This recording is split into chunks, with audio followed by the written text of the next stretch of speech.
Hello. How's everyone doing? Can you all hear me? I apologize. Okay, there we go. You can hear me. Okay. Ah, okay. Sorry for the delay. So, because the Jamie Heath deposition, was taken off the docket, we don't have those pages online anymore, and it looks like they're not on the docket updates.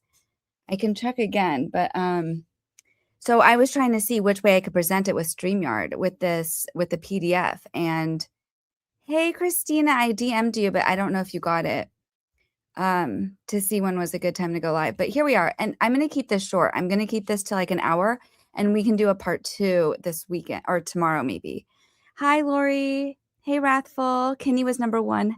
Woohoo. She says, off work, making cookies for dinner. And designing a why I don't like Blake video and listening to DFJ. I look forward to your video.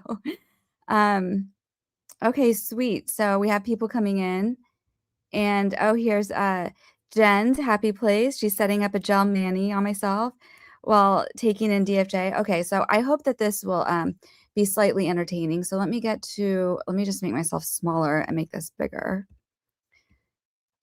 So I wanted to go over some of the, let me take this off the screen.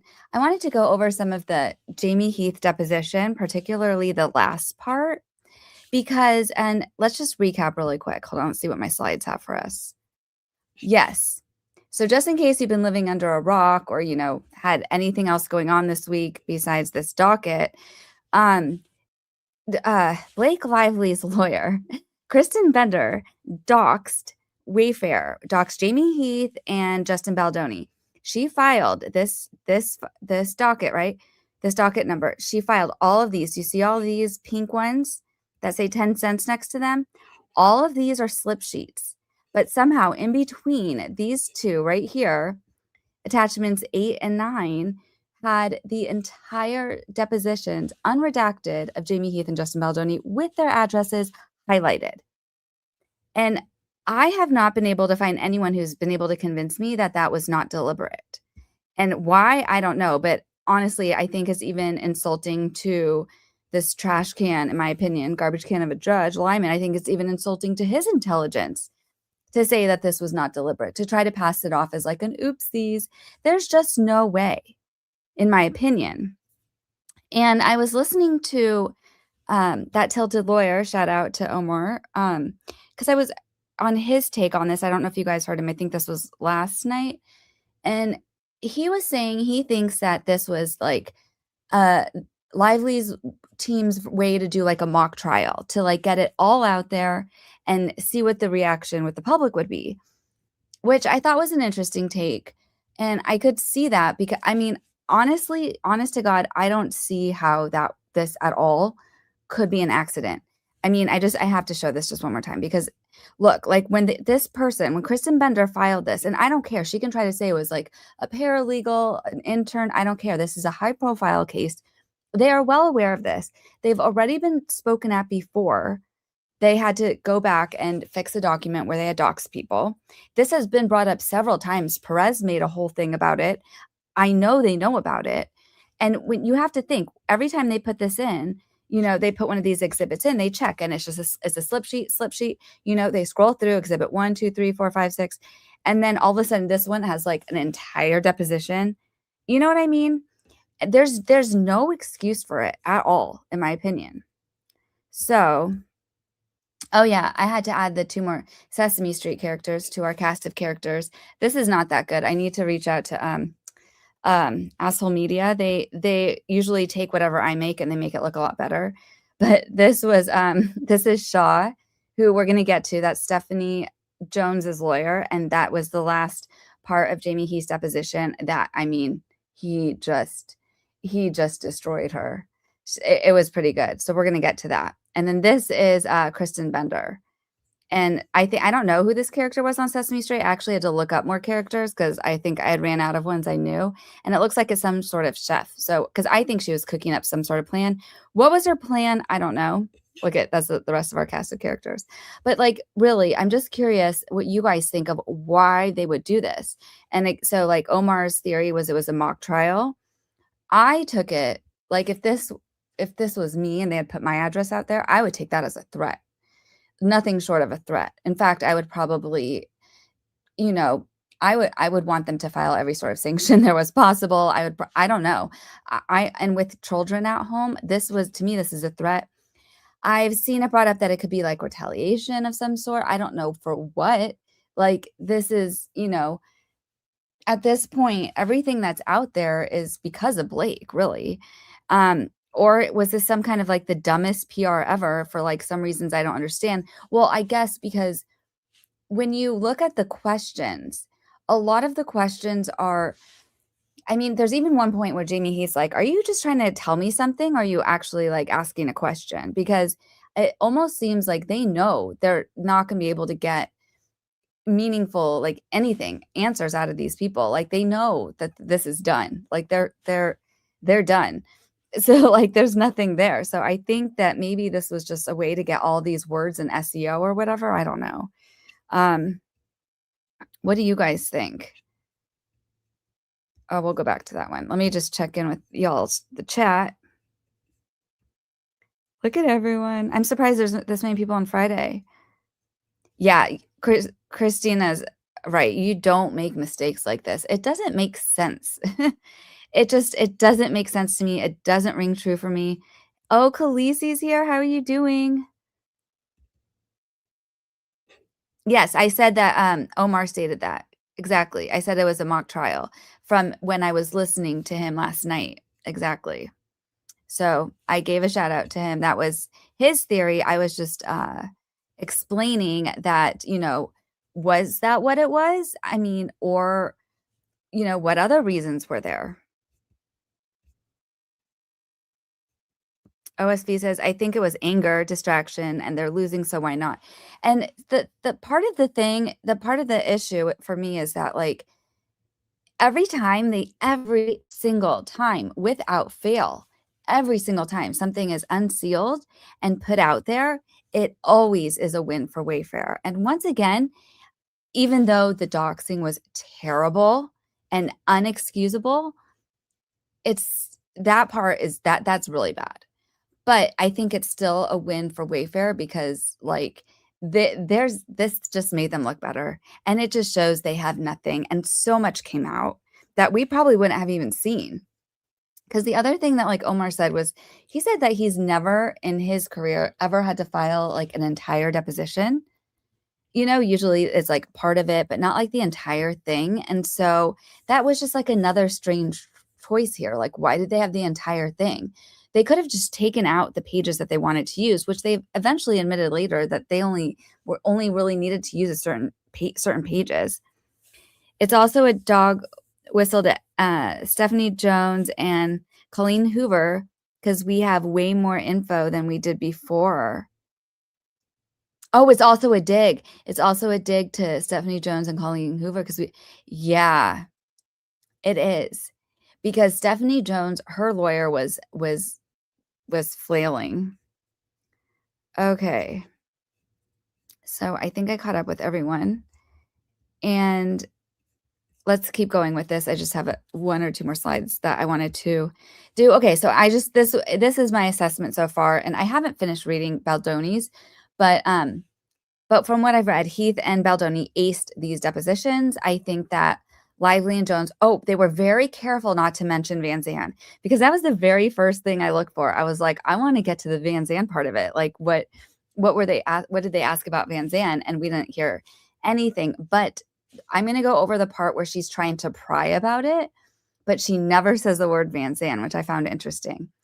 And then I also said that Lively and Jones used this valuable deposition time to get their story out there for PR rather than ask meaningful questions. Like that was kind of my takeaway from it.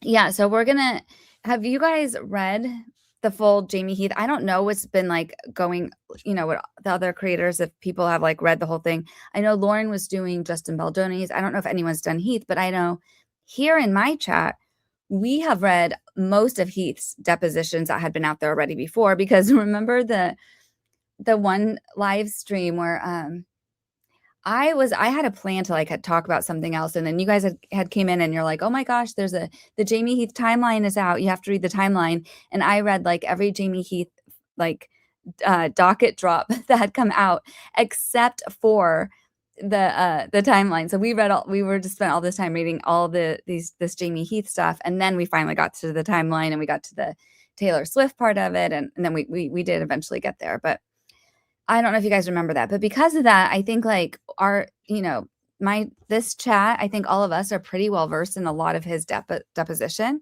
So would you guys be interested in me reading the last part? Well, okay, so it's hard because I would say it's like 20 pages. The last 20 pages I thought were really really good. This last line though, this is just like, I just want to show you guys something. The way that it was ended.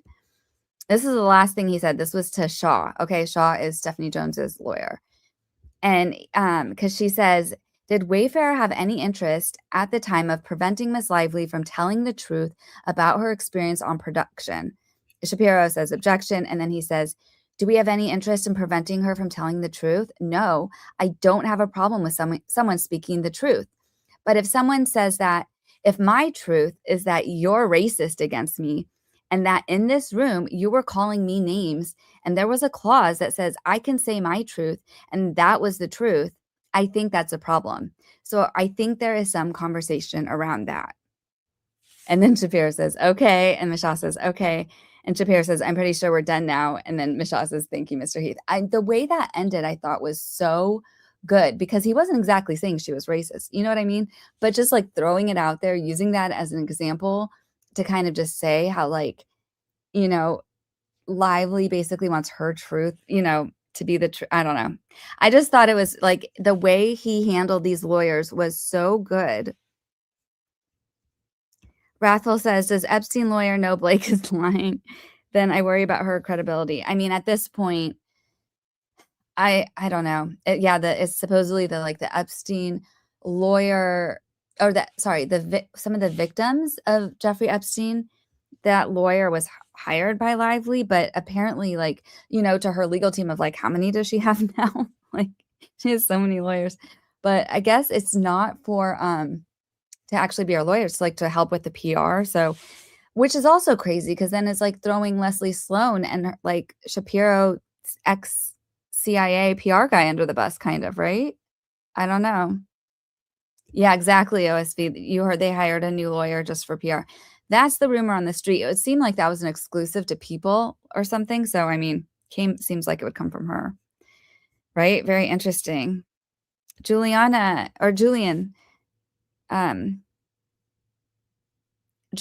sorry, I hope I said that right.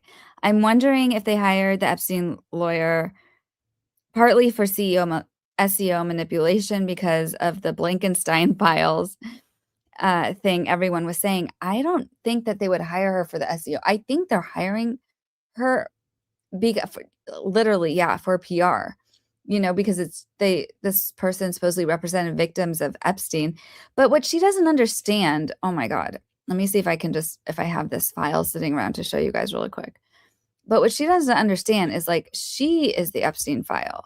She's the one who doesn't want anything revealed. She's the one who has more redactions than Epstein. And if you look at her, like her discovery versus Epstein, I mean, you can't even tell the difference.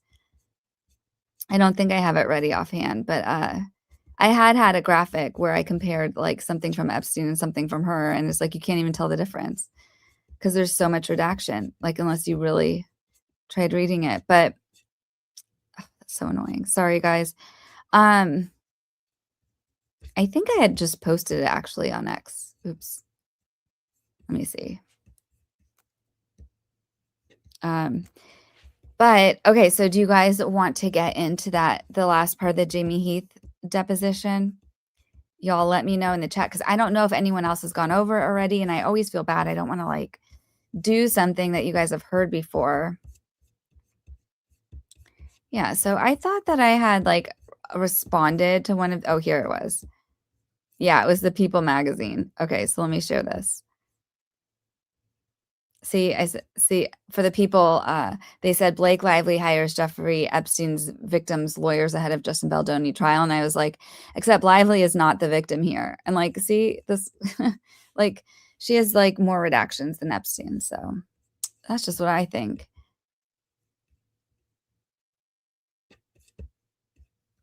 And then Christina says, well, Wayfair tried to put a whole depot on the docket and they made them take it off and just put like 3 pages on.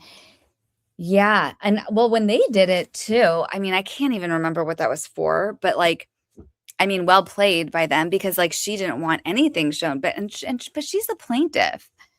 So yeah, I do remember that. And then they got like they got in trouble for it. And that's the other part. I don't know if you guys saw I made 2 shorts like on Doxxgate, which is what I'm calling it right now. Oh, look, there's Khaleesi. Missed your live, CFJ. I've been enjoying the shorts lately. Yeah. So I made 2 shorts. And on the Doxxgate and like because the first one, I just to like address the issue, but then I thought maybe I made it confusing because I wanted to clarify. And I think most people understand it now, but there's still a chance that we could get Lyman to possibly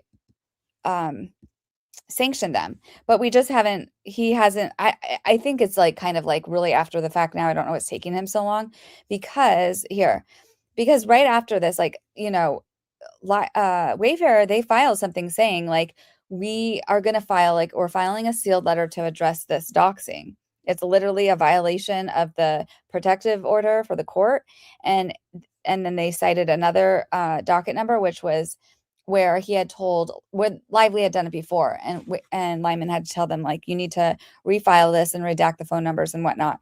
And so like Lyman responded to that letter and it's like, okay, so the letter that you're going to file after this, the sealed one, like that can stay sealed, no problem. And then then we had Wayfair respond saying like, okay, well, we'll just permanently seal those exhibits, like no biggie. We are everything we want you can find on like 1072-3 and 1072-4. And then Lyman does this like one of those rulings where he just kind of like types across the top, and is like, all right, those 2 exhibits are permanently sealed. And like that doesn't mean the transcript seal is just like purely administrative to just get those off the docket for like safety and just it's off. We don't need it. No big deal. But he still hasn't responded to that sealed letter. We don't know what was said in the sealed letter. We know it's addressing this issue. So at a minimum, we know that they violated the protective order. So at a minimum, there should be consequences for that. But Lyman hasn't said anything. So I don't know. It's a mystery, right? So hold on one second. Let me just get to where I was going to go. Yeah. One second.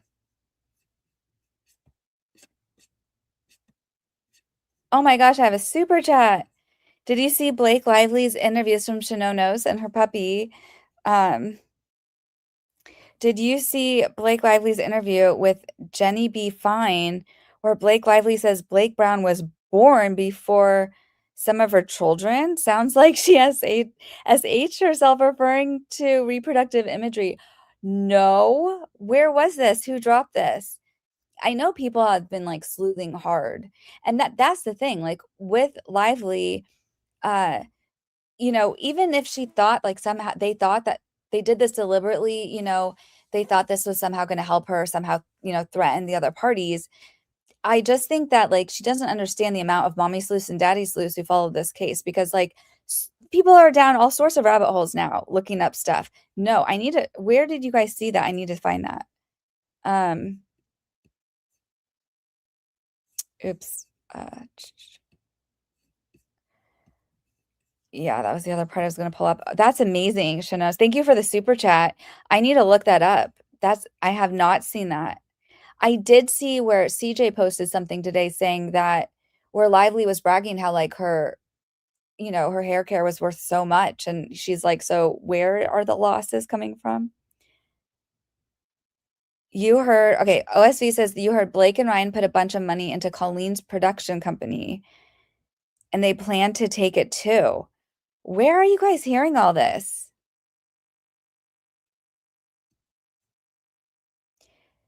OSV said you didn't mind hearing that Leslie threw Colleen under the bus, saying she did the leaking. I know. That was crazy. So you guys did see this.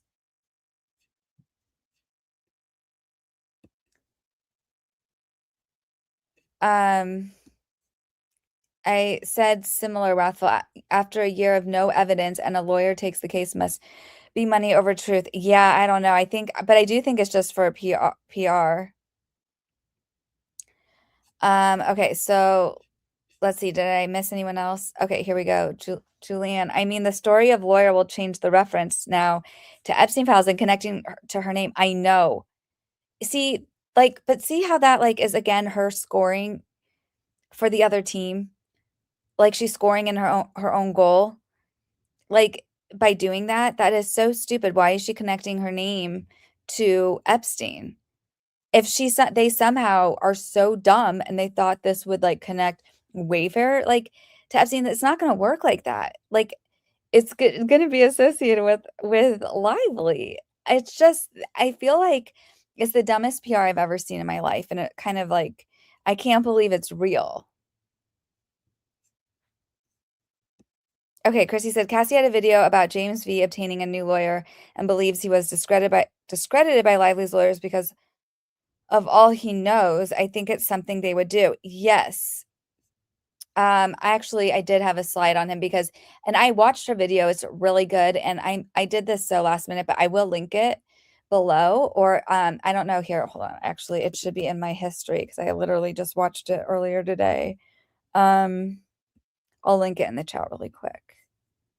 Because I thought it was really good and it got me to think because like that was kind of crazy seeing him like on the docket again. Here you guys go. I'm gonna link that though in the description. If you're on Replay Crew, it will be there. I did have a slide for him. We're gonna go back. Yeah, I said James Vituska enters the chat again because I mean she did make like some good points. I think that is well, one of them, oh my God, was that I want you guys to watch it, so I don't want to give away all her research or anything. But oops, hold on, let me silence these. Uh-oh. Um, but one of them was just that like the last lawyers, like before these new ones, had some sort of connection to Kristen Bender. And I just think that like you guys this is like my personal opinion of it, but like we have to remember who are the enemies here. Like Megan Twohey is the journalist we should really have a problem with. Yes, James Otuska, I was very disappointed in his flip-flopping like that. I thought it was not okay. Um, and I'm gonna say this, and it's probably gonna bite me in the ass, but I think like he still has a chance to make things right. I know it's like how, but he still does have a chance. He has a new lawyer. It sounds like he might have something new to say. He still has a chance to maybe make things right and be a witness for Wayfair. I don't know. But he has to be reliable and prove himself. So, but it does suck. Like he got fired. He was dealing with sharks that like are way out of his realm. You know what I mean? And so at one point I thought he had to been getting paid, which would make sense if he would have done something for money. I know it's horrible and it's a lack of morals, but if it's true that he was fired and he was like so depleted of cash that he was staying in like a homeless shelter with his dogs, I could see him just being like, well, F it. Like, if Leslie Sloan's going to give me a portion of this money she's asking for, like, I'll say something for her. I don't think that's okay. And I don't know if that's what happened. I have no idea really. But I'm just saying, I don't hate him as much as I hate Megan Twohey and all these terrible tabloid journalists right now who are just simping for Lively like no other. And it might be a hot take. It might not be a take everyone agrees with, but that's my take on that. So I do hope that like he can come around and be something good, but I don't know. Dang, I can't get my sentences right. Okay, what did I miss?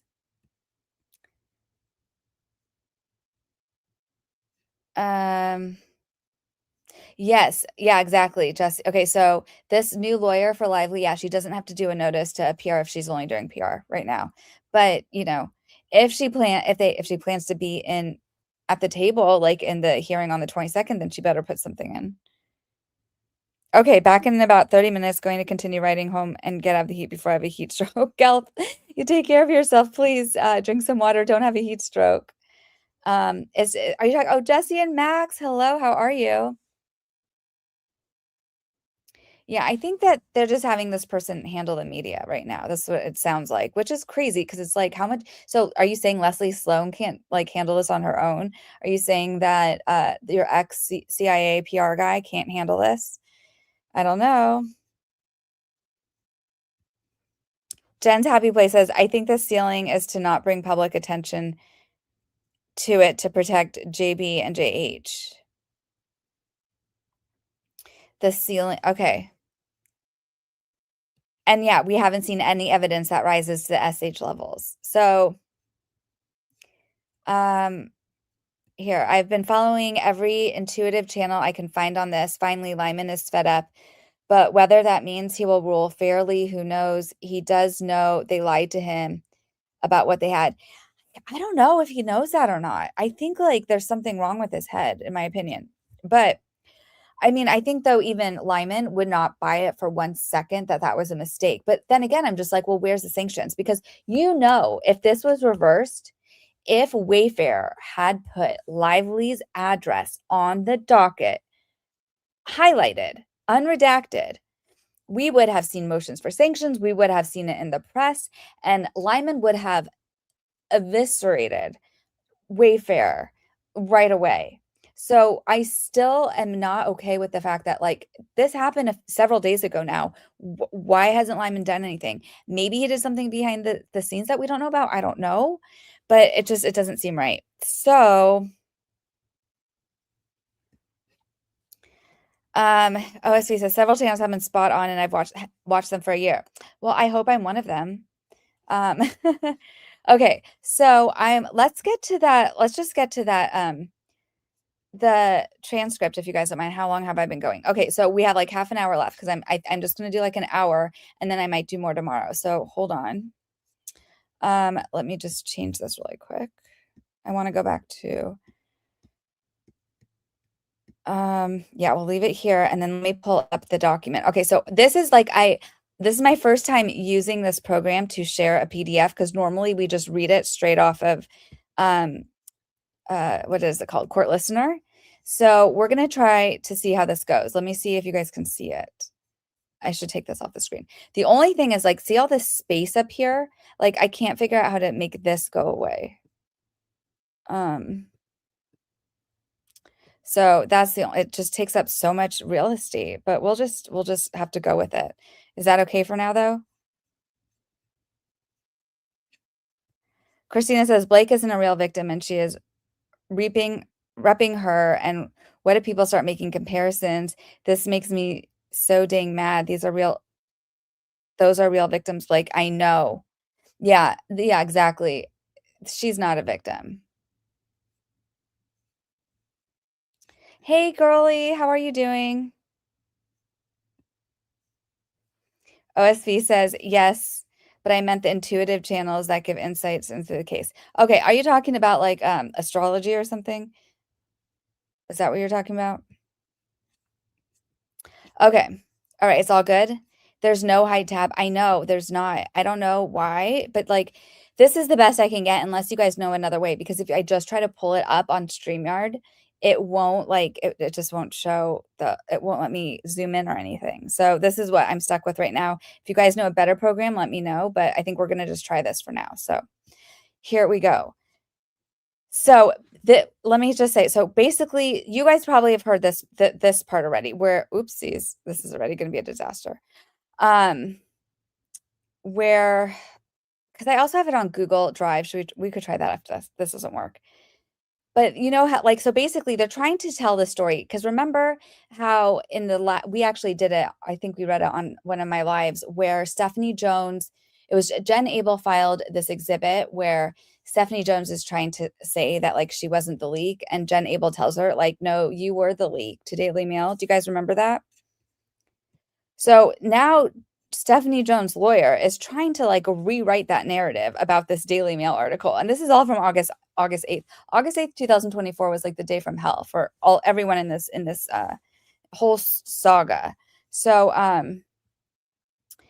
okay, she says, to clarify again, okay, so question, at the bottom of the page, blah, blah, blah, it says, I am not contacting press, but it is concerning if Danny or Kim are saying, I have escalated this as I haven't even touched this. Do you see that? And he's like, I do. And Ms. Shaw says, and that's consistent with, see if I highlight it. Let's see if this will work. Oh, you guys, I messed this up. We might have to do this tomorrow. I don't know if there's a better way to read this, if there's a different like PDF, different way to read this PDF that's like with a different program. I need to see what other people use. Let me just try one more thing. I'm just gonna see as if it's on Docket updates. Did she, because I heard she took it down, right?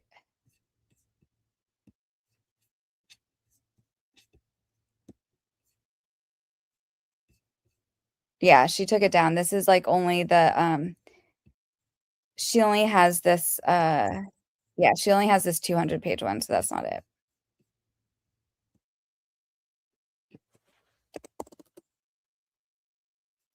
Yeah, that's not it. Oh no, I might have to reschedule this. What are you guys saying? Hey Trish, how are you? Hey y'all, just saw the notification for the live. I'm in the middle of getting little one down, but I'll be listening. You have them uploaded, Jesse and Max? Do you have a link that you can like DM me really quick? It's like so annoying because you have to have it. I have it on like the Google Drive, but it still didn't even, it still looked bad when I was trying to like highlight. It like has a, it tries to like put a comment next to it, so it just always looks bad. And it wouldn't like zoom in really good with StreamYard. But you can DM me if you have the link. Let me see if that would work better. We'll just keep going with this. Okay, so let me just get, we'll just see how this can go, but I might have to reschedule this. I'm really sorry. But this is also where James Vachuska comes back in, so that's why I wanted to read it to you guys. But anyway, so she says, okay, so question, did you believe her when she was saying, I didn't contact anyone? And he said, mostly. And she's like, okay, did you think she was outright lying to you? And he's like, the fact that I'm putting on and off glasses is that your tell? And he's like, it's my tell, I'm getting old. No, no, no. It's like I'm getting older. I'm actually using glasses. My God, no. I don't think she was outright lying. I didn't have that sense. I just mostly believed her. I think oftentimes it happens. And she says, okay, okay. And he says, I just can't think. Oh, sorry. I just can't see. Sorry. I just can't see you when they're on. So that's why. And she's like, it's no problem.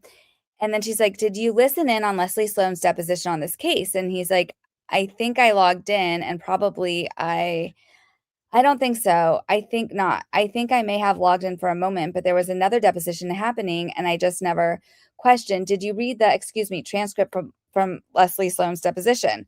And he's like, I did not. And she's like, are you aware that Leslie Sloan has testified that Josh Greenstein's information, that it was Stephanie Jones who contacted the Daily Mail, came from Leslie? And he's like, one more time. So this is really funny because he is so lost. If you're lost, you're not the only one. He's lost because she's trying to literally rewrite this narrative. Wait, let me just show you guys something. I'm going to show you this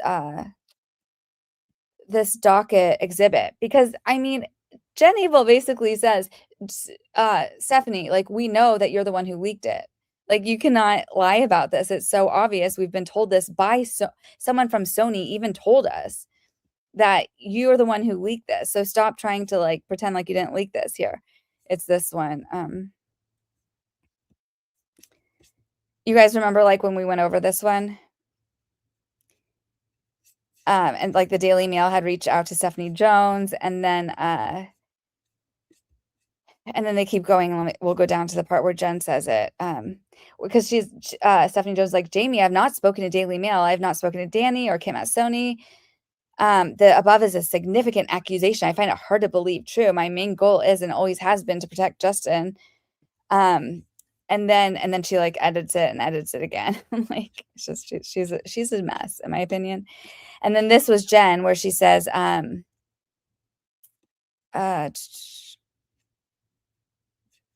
she says, chiming in here, as the team knows, this has been changing minute by minute. We went from just monitoring and scenario planning as of yesterday, escalated to Melissa and me having to have an off the record conversation with outlets such as the Today Show, since he was live today and they were planning on asking about the fan theories. New York Post has been digging since last week, since Justin hasn't been to any of the promos leading up to the junket, but via Melissa's relationship, they have been kept at bay with the assurance that we, along with Blake's team, were not responding to any media. Unfortunately, Daily Mail has communicated to Sony that someone from Justin's camp has contacted them and provided comment, which has caused heat now with Blake's team. Steph, for full transparency, it was communicated to Sony by Daily Mail and also by Blake's team that it was you who called them and gave them info, as Sony called us and told us. See? So this there's just like a lot of people saying it was Stephanie Jones. And so Stephanie Jones doesn't want it to be Stephanie Jones because that's a breach of contract, and that's a problem for her. How y'all doing? Are you still here? I probably lost a lot of you when I like trying to read that depot transcript, but that's okay. We're gonna just keep pushing through this. We'll see how much we get through of the depot transcript, even though it's in that weird format, unless Jesse and Max, let me see if they DM me. No, I don't see it. Okay, that's fine. We'll just keep going. So we're going to go back to here. Well, we're just going to try to see if this will work. Okay. Where did this go? Okay, so we're here now. And then he's like, so are you guys see this? Let me see. Take this off the screen. You're fine, DFJ. Okay. Oh, yeah, I have 34 people. Okay, well, that's cool. Let's just keep going. We'll just see how it goes. And then he's like, so they're like, did you read the transcript from Leslie Sloan's deposition? Again, this is Stephanie Jones' lawyer, Shaw. She's the one asking the questions Jamie Heath is answering. And he's like, I did not. Are you aware that Leslie Sloan has testified that Josh Greenstein's information that it was Stephanie Jones who contacted the Daily Mail came from Leslie? And he's like, one more time. They're like, are you aware Leslie testified in this case that Josh Greenstein's information that he relayed to you that it was Stephanie Jones who had contacted the Daily Mail, that information came from Leslie Sloan. So now they're throwing Leslie Sloan under the bus. And Shapiro's like, objection. And she's like, are you aware of that? And Shapiro says, objection. He's like, let me follow. Leslie Sloan, Josh called me to say that he heard about Stephanie Jones, and Mishaw says, Leslie told Josh. And he's like, Leslie told Josh. And she's like, yeah, did you know that? And he's like, that she testified to that? And she's like, yeah. And he's like, I did not. And they're like, okay, did you know that she testified that she came to the understanding from a suggestion by the reporter, James Pachuska? And then Shapiro says, objection. The witness says, okay. And then Mishaw says, you didn't know that? And he's like, I don't think so. And she's like, okay, I'm trying to. And then he says, I'm trying to follow your map. I love this because CJ had sent me this part of it, and I asked CJ, I was like, so is there like an actual map? Like, do you think she's showing an exhibit of a map? Because like at this point I'm already lost of like what she's trying to say actually went down. And she's like, no, that's just a saying. I was like, okay. So he's like, I hear you on that. And she's like, I hear you on that. And she's like, are you aware that Leslie testified in this case that she believed that during this whole period about this issue of who's contacting the Daily Mail, that she now believes that she was being played by Melissa Nathan and her sister Sarah Nathan? And Shapiro's objection. And he's like, that Leslie is saying this? And she's like, and he's like, okay. And she's like, you're not aware of that? He's like, I'm not aware. And then she's like, okay, did you ever talk to Leslie Sloan about this whatsoever? And he's like, I've never talked to Leslie Sloan. And they're like, ever? He's like, not that I have ever known. And she's like, okay. He's like, unless it was, I don't know if it was by accident. And she's like, okay. She's like, are you aware that a reporter at the Daily Mail told Melissa Nathan around this time that Colleen Hoover had in fact leaked the negative information about the production to the Daily Mail? So now it's Colleen Hoover. I mean, and by the way, again, this is Blake Lively putting this out there for everyone to see, where like Stephanie Jones' lawyer is just throwing everyone under the bus to try to save Stephanie Jones. Pretty much everyone except for Blake Lively. So now it's Colleen Hoover who's leaking. And they say objection. And Jamie Heath says, okay, give me that map again. And Ms. Shaw says, Colleen Hoover leaked. Are you aware of that? And he's like, who is saying that? And she says, a reporter at the Daily Mail told Melissa Nathan. And he says, a reporter at the Daily Mail told Melissa that Colleen actually leaked what? And she's like, negative information about the film. He's like, I'm not aware of that. And she's like, okay. And he's like, can I ask you a question? And she's like, probably not, but go ahead. He's like, is this information just because you want me to have it or because you actually have a question for me about it? And she's like, I'm not going to answer that question. Let's move on to the next question. He's like, all right, fair enough. But Jamie Heath, I had no idea who this person was before this trial. I don't care about celebrities. I don't care about movies or movie stars or TV shows, whatever. But like, I'm starting to be like a Jamie Heath fan, like 100%, because the way that he handled this is just so baller. I shout out to Jamie Heath. I should be the president of your fan club if you ever have one. Jesse Max says, perhaps someone could go check my uploads. I don't have a computer, so I can't verify if uploads can be unredacted. Oh. Well, I don't know. What do you mean? So is it what you have to tell me what your website is? Oh, here's Rosebud. Never mind. Sorry, it's gone from Meta. Also now back to TV for me, so we'll be silent, but we'll be watching. Oh, well, I always love your comments, but I also that's awesome if you're just like listening from the TV. I'm just gonna finish reading through. I just felt like these like next few parts are kind of wild because this is like they're gonna about to talk about Van Sham. Okay. Anyone else? I tagged you on X because I don't know how to DM. Okay. Let me see. When did you tag me? Recently? I don't see it. It could just honestly, it could just be my computer.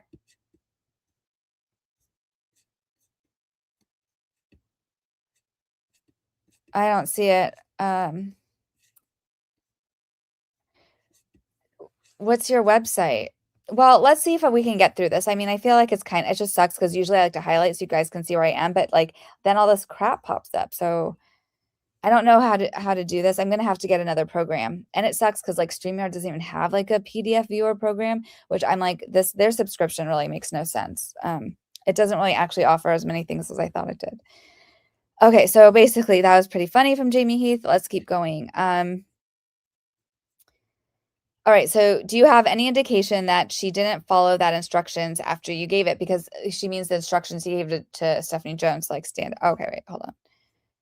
How did we get that far already? Oh yeah, okay. So did you tell Stephanie Jones around this time that she should not be contacting any press in any respect on behalf of Wayfair Justin Baldoni? He's like, at some point I did. Okay, do you have any indication that she didn't follow that instruction after you gave it? Shapiro says objection. He's like, after I gave indication.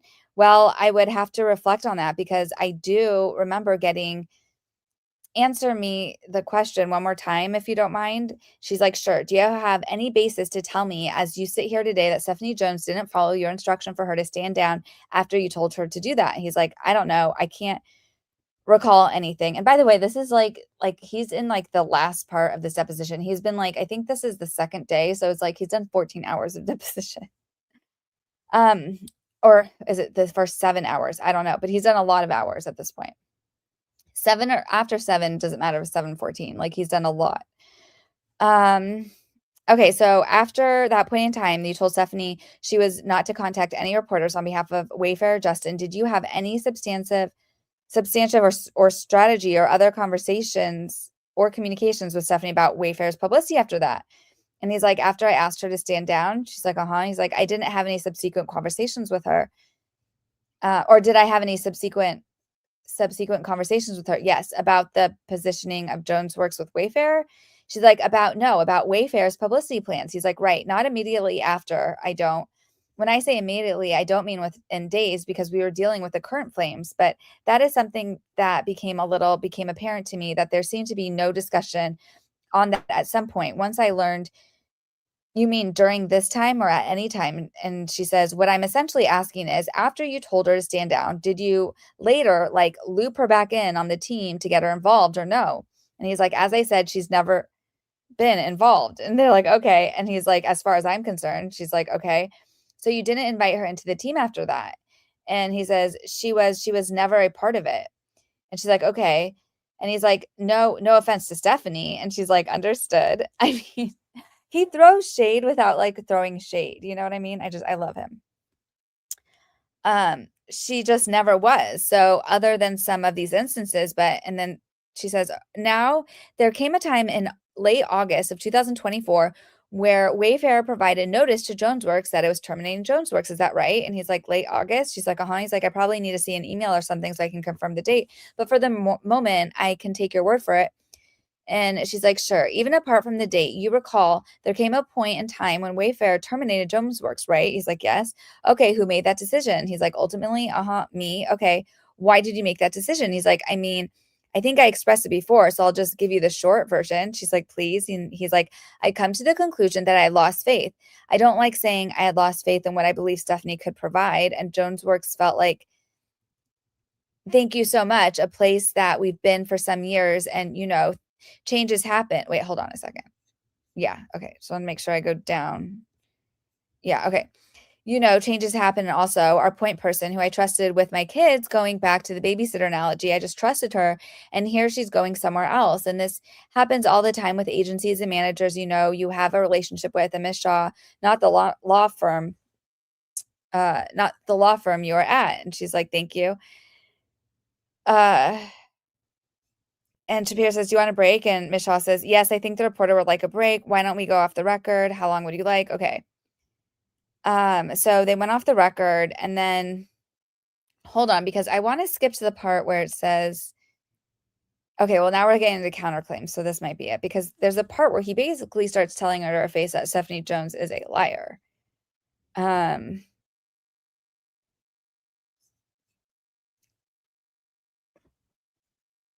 Okay, so basically, okay, so let's just skip to this part.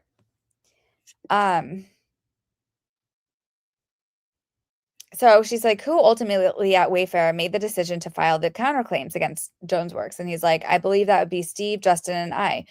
What is Steve's last name? Sarowitz. Did you review the counterclaims before they were filed on Wayfair's behalf? He's like, we did. One of your counterclaims is for breach of contract against Jones and Jonesworks, correct? Correct. And that is a breach of the contract that we looked at earlier from 2020 between Wayfair and Jonesworks, correct?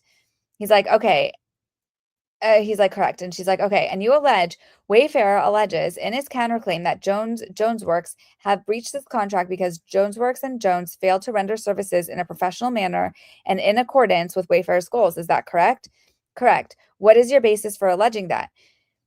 Oh, sorry. What is your basis for alleging that Jonesworks failed to render services in a professional manner in accordance with Wayfair's goals? And he's like, okay, first, I'm not a lawyer. So in terms of the category that they fit in under law is not my expertise. Once we came to a feeling that Stephanie Jones was not working in a way that was helpful to us, number one, and that she had taken confidential information, what we believed handed over was in itself and some others based on breaching a contract that we had of confidentiality.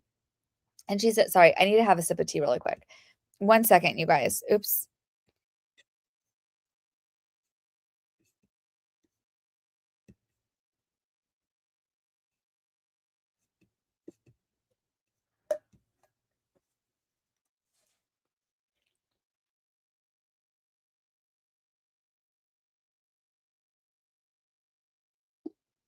Okay. All right, we still have people. Have I lost everyone yet? Or are people still here? Look at this, eye for an eye. Okay. I'm gonna keep going because it's getting juicy. All right. And now it's like I lost my place. Hold on. Okay, now here we go. So those are the basis for your breach of contract claims against Stephanie Jones and Jonesworks. He's like, also, I would say that we had an expectation that once Jen that once Jen either had put in her notice or was let go, that there would be some clear guidance of how Jonesworks, for the money we were paying for, was showing up for us. And there was no conversation about that, and there was nothing put in place. Okay, other than what you just described, well, let me ask it this way. Other than what you just described, are there any other bases to your understanding for Wayfair's breach of contract claims against Jones and Jonesworks? And he's like, I think I would have to defer to my lawyers for anything other than that. Because, see, we're starting to get into Van Zandt, right? And she's like, okay, regarding what you allege to be and what Wayfair alleges to be disclosures by Stephanie Jones and Jones Works of Wayfair's confidential information. Tell me the basis for your allegation that Stephanie Jones and Jones Works disclosed Wayfair's confidential information. And he's like, we have learned that confidential information about our company and Justin was shared to some extent with Leslie Sloan, was also given over to Blake Lively. What is that, you guys? It's Van Sham. And it's not, the word Van Zandt is not even in either of these depositions. It's just, that breaks my heart. I just, that's the only thing they could have done differently. If, in my opinion, I wish he would have been like, oh, are you talking about Van Sham? But it's okay. I understand why he didn't. We had enough information and info or two of the same words, information and info, by the way. I repeated myself, for us to believe that our confidential information was breached. And she said, what was the information that was disclosed or breached? Well, I mentioned a couple of them, and I believe the rest I'd have to leave for my attorneys. She says, so one of the bases you mentioned was that you learned that confidential information about Wayfair and Justin was shared to some extent with Leslie Sloan. Is that one of the bases for the claim? He's like, correct. She's like, okay, what specific information or evidence do you have to support your belief that confidential information about Wayfair and Justin was shared by Stephanie Jones with Leslie Sloan?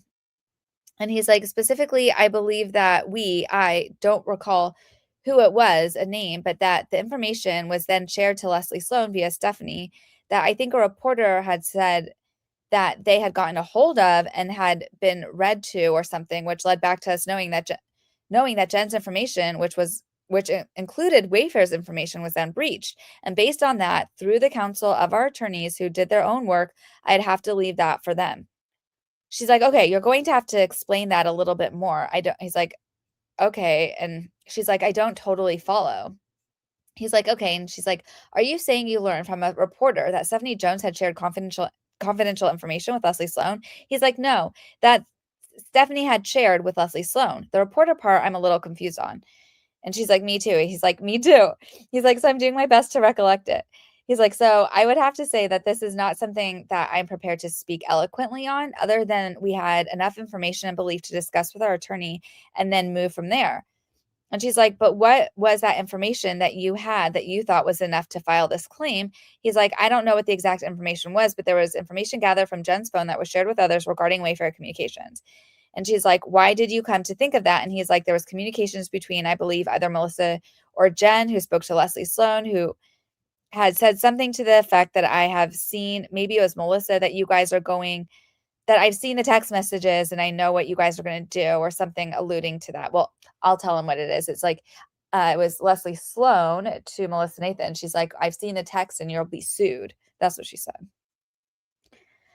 Question. And it is the entire basis for your allegation that Stephanie Jones shared Wayfair's confidential information with Leslie Sloan? Shapiro, objection. Witness, I cannot say that's the entire basis, but my understanding is limited to that. And then Shaw says, okay. And as you sit here today, you cannot think of any other basis or information that you have that would support the allegation that Stephanie Jones or Jones Works shared Wayfair confidential information with Leslie Sloan? And he's like, as I sit here today, that is what I'm able to speak of. And she's like, okay, still sticking with Stephanie or with Leslie Sloan. He's like, okay, you said that your belief is that Stephanie shared Wayfair confidential information with Leslie. He's like, correct. Hold on, let me see what page we're on right now. We're on 61. Oh my God. One of my favorites is 66. I feel like it might be a while before we get there. Do you think I should skip ahead, or you want me guys want me to keep going? Oh, hello. Jamie's Depot is good. Isn't it so good? Rathel says, just like when Kelly dove for the egg and saved it.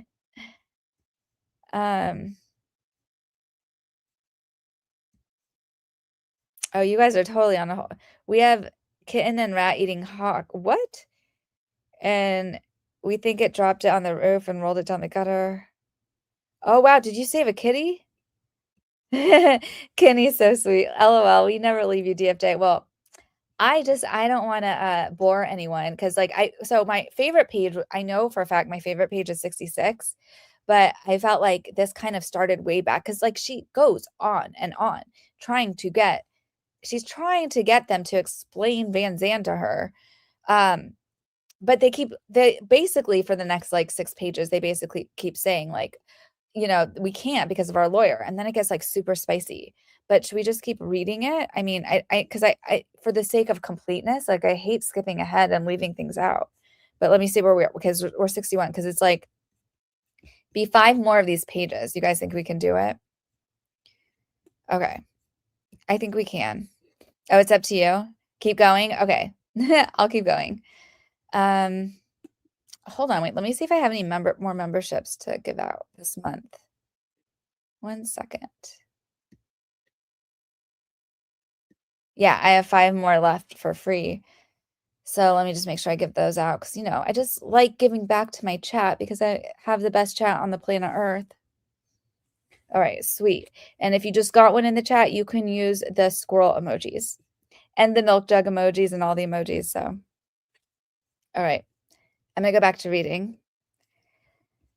Correct. What was the Wayfair confidential information that you think Stephanie Jones shared with Leslie Sloan? He's like, I don't have that information off the top of my head. Do you have it anywhere? He's like, I would have to consult with my lawyers. And she's like, other than consulting with your lawyers, do you have any info from which you could tell me what Wayfair confidential information you believe was shared with Leslie Sloan? He's like, communications between Justin, myself, Jen, and Melissa during the month of August. I don't know if it's something in July or September, but sometime in that frame. She's like, which communications? He's like, I don't know I don't know at the moment. And she's like, did you ever know? He's like, I may have. And she's like, but you don't recall sitting here today if you ever knew with specificity. I can never say that. I can't say it. Forget it. You don't know which communications were allegedly shared with Leslie Sloan. And then there's objection. He's like, I don't know. I don't recall. And then they say, what is your basis for saying that the communications that were shared with Leslie Sloan were text messages between you, Justin, Melissa, and Jen in this July and August 2024 time period? And he's like, and the question is what? What is the basis for what? And she's like, for you saying that the communications that you share with Leslie Sloan were communications between you four in this time period. He's like, what I can recall right now is that the information gathered by Stephanie from Jen's phone was that she shared with Leslie Sloan and also shared with Blake Lively at some point. And she says, but putting aside Blake Lively, I'm trying to focus on when you say that information was gathered by Stephanie and shared with Leslie Sloan, are you talking about text messages? He's like, I believe text messages, possibly emails, communications that would have been gathered from a phone. And she's like, do you have any info or any idea which communications we're talking about? He's like, I don't know at this moment as you're speaking. She's like, okay, did you ever see any communications that were allegedly shared by Stephanie Jones to Leslie Sloan? And Shapir's like, sorry, I just want to give Mr. Heath a direction to make sure that to the extent his answers is based on information provided to him by counsel, that you can't answer the question if that's the source of your information. If it's some other source, you can answer. He's like, understood. Yay, I love Shapiro. And also, we're gonna hear from Bach. Remember the other lawyer from Shapiro's law firm, and he is so good also. So just there's a lot to look forward to. So we're gonna keep going. Witness, understood. So one more time, please. And Shaw says, sure. Can you identify for me, as you sit here today, the substance of a single specific communication that you have evidence to believe that was shared by Stephanie Jones with Leslie Sloan? And she says, objection. He's like, other than what I've learned from my attorneys, I can't speak of any. And she's like, yes or no, have you ever learned from your attorneys the substance of a specific communication that you understood was shared by Stephanie Jones to Leslie Sloan? And Shapiro says, I'm going to object and direct you not to answer that question, which calls for attorney-client communications, which are privileged. And Shaw says, are you going to follow your counsel's instruction? He's like, I am. And she's like, we've been doing discovery in this case for several months, correct? Yes. And you're aware that you, as a party to this case, have access subject to potentially attorney eye only limitations to the discovery that's been produced, correct? He's like, correct. He's like, and she said, have you seen any evidence in discovery in this case that would support the allegations that Stephanie Jones shared Wayfair confidential information with Leslie Sloan? And Shapiro says, I'm going to again direct you not to answer to the extent that the answer calls for information about communications with your attorney or documents attorneys may have shown you in the course of those communications. And Shaw says, well, I'm not asking you what your attorneys may have told you, so let's put that to the side. If he has seen a document produced in discovery in this case, the fact that he has seen it is not privileged. And Shapiro says, well, the fact that an attorney showed it 2 reflects, and Shaw says, I am not asking if an attorney showed it to him. I'm asking if he's ever seen it. And Shapiro says, so my direction is that to the extent that he has seen a document because his attorneys produced it in discovery, because his attorneys showed it to him, that is work product. And to that extent, we can't answer the question. And Shaw says, I disagree that prevents him from answering my question as asked. And she's like, well, that's fine. This is Shapiro. Well, that's fine, but that's my instruction. And Shaw says, all right, I'm going to ask it again. Have you seen any evidence produced in discovery in this case that supports Wayfair's allegations that Stephanie Jones disclosed Wayfair's confidential information to Leslie Sloan? How many times has she asked the same question now? I'm not kidding. Like, how many times? And she would have that evidence. Why didn't she just ask her freaking client? Ask Stephanie, hashtag Stephanie Jones shoplifts. Ask her for this. Why are you asking them? It's so obnoxious. This is like the biggest waste of time, and it just shows that they have nothing, in my opinion. Are you guys all good in the chat? Everyone's hanging in there? Okay, cool. I'm going to keep going. And don't worry, next time I'm going to have a different PDF reader, but this is the first time we just haven't had like one of the documents on Court Listener. So I'll keep going. I'm going to have, a quick sip of tea, and then we're going to keep going. So hold on.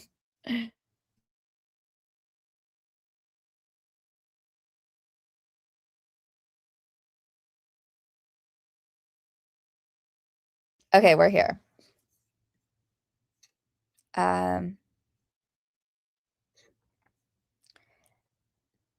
Oh, is Mamacita here?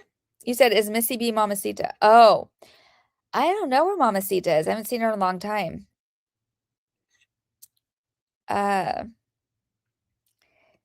Oh, do I have a super chat? Oh no, that's me. Because the super chat's going to starred one, and it was my own. Okay, never mind. So we're gonna keep reading.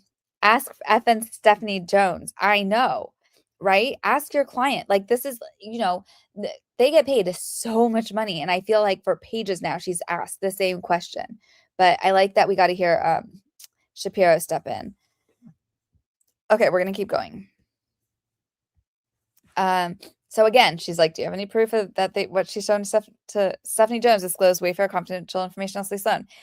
He's like, any evidence I may or may not have seen has come from the guidance of my attorney, so I'm not at liberty to speak to it. She's like, well, I'm not asking what you may or may not have seen. I'm asking if you have seen anything. And she's like, if the answer is no, I can't think of anything I have seen, then I'm entitled to that answer. And Shapiro's like, well, I don't. Shaw's like, if the answer is no, then his attorneys obviously didn't show him anything, so it is not privilege. And Shapiro says, no, but you're asking him yes or no. So if the answer is yes, and Shaw says, if the answer is no, there's nothing privileged about that. So if the answer is no, you can answer that question. Okay, you guys are still here. And then Shapiro says, well, I don't think you can answer that. To the extent whatever your answer is based on what your attorneys have shown you or selected to show you or not. That's privilege. And Ms. Shaw says, but if the answer is no, nobody showed him anything, attorneys or not, so that cannot be privilege, and you cannot stop him from answering the question that he has. Sorry, this is from Shaw. But if the answer is no, nobody showed him anything, attorneys or not, so that cannot be privilege, and you cannot stop him from answering the question that he has no evidence to support this claim. And Shapiro says, well, that's not. And Shaw's like, that's what I'm asking. And Shapiro's like, it's a very interesting way of describing what you're asking, but I don't agree with you, and I'm going to direct him not to answer the question. And Ms. Shaw's like, are you going to follow your attorney's instructions? And he's like, yeah, duh. She's like, can you identify for me any evidence that would support the allegation that Stephanie Jones shared Wayfair confidential information with Leslie Sloan? She literally asked the same question again. It's insane. It's insane. Stephanie Jones, you need to fire your lawyers or get a refund or something, because this is so stupid. Answer, I believe this falls under attorney-client privilege. And she's like, I'm asking if you can identify from your own memory any evidence whatsoever that supports Wayfair's allegation that Wayfair, not its attorneys, made in this case. That is not privilege. And Shapiro says it is privilege if he learned the information through his attorneys. I think that's the point of my instruction. And Ms. Shaw says, I understand that. but it doesn't hold logical sense. And Shapiro's like, well, that's your view. Obviously, we disagree. So, and Ms. Shaw says, I'm asking you. And Ms. Shapiro says, I'm entitled to give an instruction. You can try to phrase your question around it, but and Shaw says, as you sit here today, other than what you told me already, can you tell me any other basis or evidence for your allegation that Stephanie Jones or Jonesworks shared Wayfair confidential information with Leslie Sloan? He's like, I cannot tell you something that I've learned outside of my attorneys. And she's like, can you tell me anything that you have learned not from your attorneys? And he's like, I don't recall. And she's like, so other than information that you may or may not have learned from your attorneys sitting here today, you cannot tell me, I just want to see something. Okay, 62. You cannot tell me any other basis or evidence that supports your allegation that Stephanie Jones shared Wayfair confidential information with Leslie Sloan. She's like, objection. And the witness says, outside of what I've already told you, the rest I believe falls under attorney-client. And Shaw says, is there something you're thinking of that falls under attorney-client or not? Yes or no? And he's like, that feels like a question that still falls under attorney-client. And she's like, it's not. And Shapiro says, objection to the commentary. And then Shaw says, is there something that you're thinking of right now as you sit here today that falls under attorney-client? Yes or no? And Shapiro says, objection. I don't think you can answer that without breaching privilege. And Shaw says, you're either going to have to instruct him not to answer or just make an objection. Don't coach. And Shapiro's like, I'm not coaching. I'm instructing you not to answer. And then Shaw says, are you going to follow that instruction? And Jamie's like, I am. So Ms. Shaw says, I'm going to hold this deposition open pending going to Judge Lyman on this question. Oh my God. Oh my God. Ms. Shaw, you're just losing. You're losing points left and right here. Now you're going to go cry to the judge. Good for you. So Shapiro says, you can do whatever you want, but let's get through the 7 hours if you're going to take them. And Ms. Shaw says, I'm going to end up taking them if we keep fighting about this. So I'm going to ask one more time. If you want to instruct him, you can, obviously. I'm going to hold the deposition open in that case, pending going to Judge Lyman to get an answer on these questions. And Shapiro says, what is your question that you think you can ask that won't require him to reveal anything he learned from his attorneys about the basis for the claims in the complaint? And she's like, I think there's nothing he learned from his attorneys. And if that's the case, I'm entitled no answer. And Shapiro says, well, I don't agree with that. And Shaw's like, okay, then I'm going to ask it again and you can give your instruction, but that's subject to leaving the deposition open. And then Jamie, he says, meaning we have to go through this again. Poor Jamie Heath. And Ms. Shaw says, uh-huh. And she's like, sitting here today, can you tell me any basis or evidence other than what you've already told me that would support Wayfair's allegation that Stephanie Jones or Jonesworks shared Wayfair's confidential information with Leslie Sloan? And Shapiro says, objection. Can we take a break? We would like to just consult with him about the privilege. And then Shaw says, yes, let's go off the record. And then they went off the record. This is at 4:07 p.m. And then they go back on the record at 4:19. So they only took a very short break there, 12 minutes. Ms. Shaw, okay, I'm going to ask you this as a yes or no question that's been approved by your attorneys. And he's like, okay. She's like, yes or no. Sitting here today, can you tell me any basis or evidence other than what you've already told me that supports Wayfair's allegation that Stephanie Jones or Jonesworks shared Wayfair confidential information with Leslie Sloan? And he's like, I believe I will say yes, because if the question is, does that include information I've learned from my attorneys? And she's like, it could include information you've learned from your attorneys. And he's like, okay, yes. She's like, okay, other than information that you may have learned from your attorneys, can you tell me any evidence or basis for Wayfair's allegation that Stephanie Jones or Jonesworks shared Wayfair confidential information with Leslie Sloan?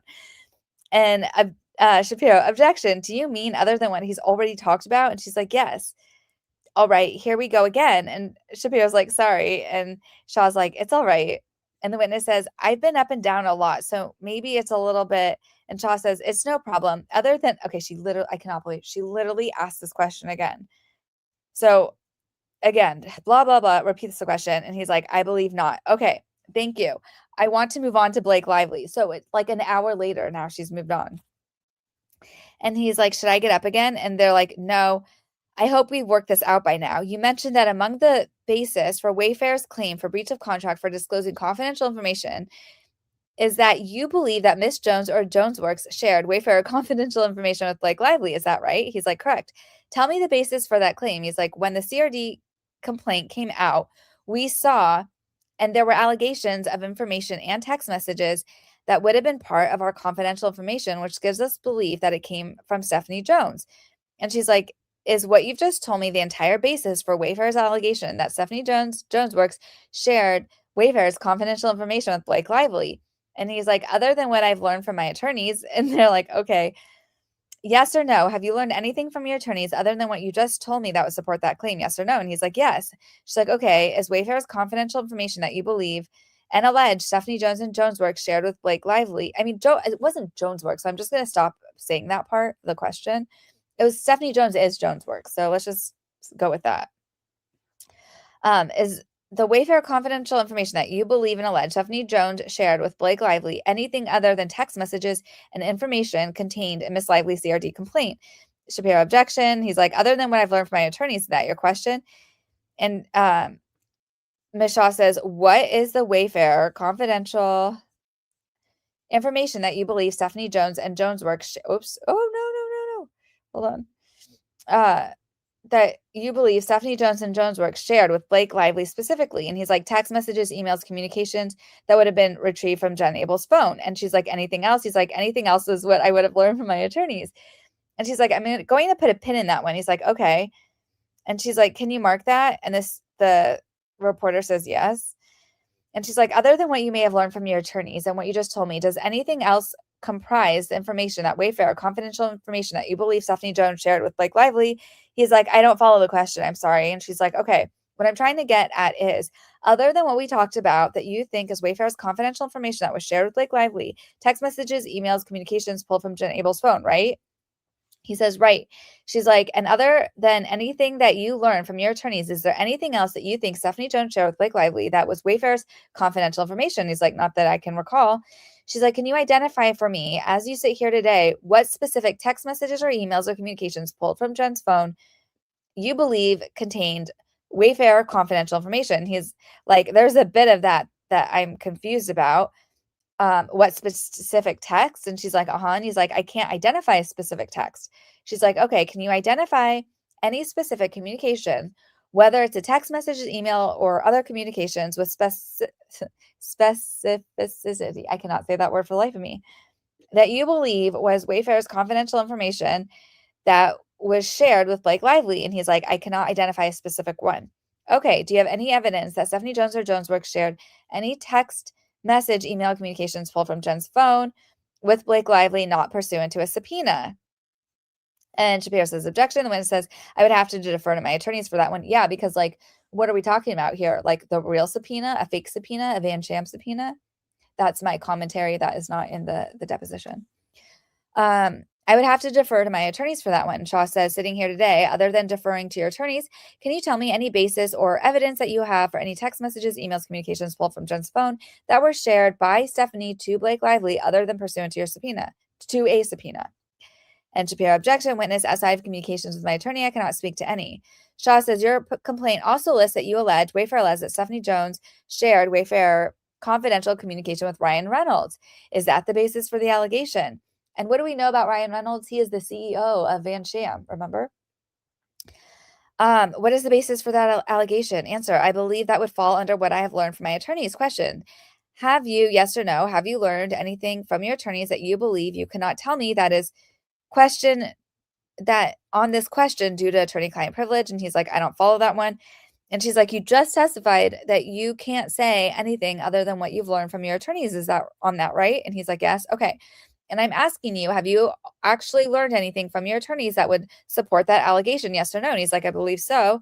She's like, okay, other than info that you may have learned from your attorneys about this, can you tell me any basis or evidence for Wayfair's allegation that Stephanie Jones shared Wayfair's confidential information with Mr. Reynolds? And he's like, I cannot recall. And she's like, what Wayfair confidential information do you allege Stephanie Jones shared with Ryan Reynolds? He's like, I believe that information would have come from conversations with my attorney. And she's like, okay, other than conversations with your attorney, can you identify any specific piece of Wayfair confidential information that you claim Stephanie shared with Ryan Reynolds? I feel like she kind of is like a broken record, like she repeats the same question over and over and over. I believe that information I've learned from my attorneys. Okay, so other than information that you learned from your attorneys, there's nothing else you can tell me about that? And he's like, I cannot recall. Okay, Wayfair has also asserted a cause of action against Jonesworks and Miss Jones for breach of the implied covenant and of good faith and fair dealing. Are you aware of that? He's like, I am. And then this is a question. She says, as read, and Wayfair has alleged that Jones and Joneswork engaged in conduct that prevented Wayfair from receiving the benefits contemplated under the agreement, including by maliciously feeding its confidential information to hostile third parties for the specific purpose of harming Wayfair and Baldoni, acting against Wayfair's interests, and otherwise depriving Wayfair of the benefit of its bargain. Okay? And he's like, yep.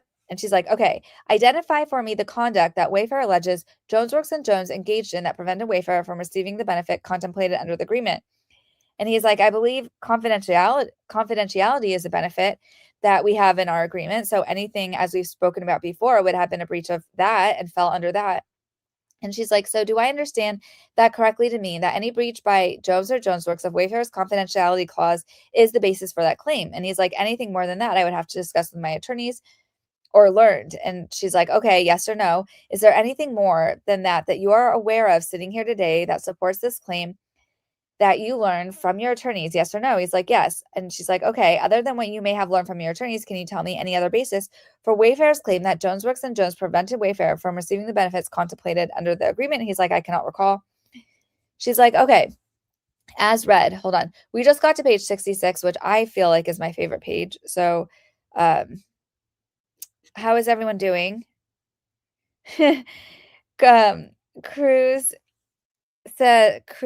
Ian Fibergeek says, how much time was spent on one question? You know, she has like there's like a gift that she has for asking the same question, like the same way. I was going to say in 10 different ways, but it's really not. She has the same question in the same way for like probably a good, I would say 30 minutes there. Oh, we're past an hour, but we're on my favorite page, so we're almost done. So we're getting towards the end. Don't worry. Okay, 1 second, please.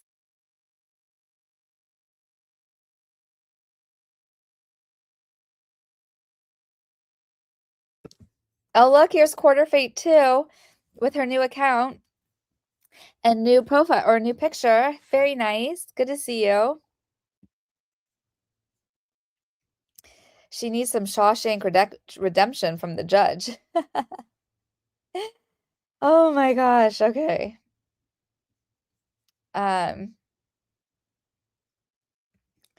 Christy, see if CH made the coloring books with someone who makes therapy coloring books. I think it could have worked. Oh. It says, it's okay. Ryan paid for that. Let him lose more money. Okay, sweet.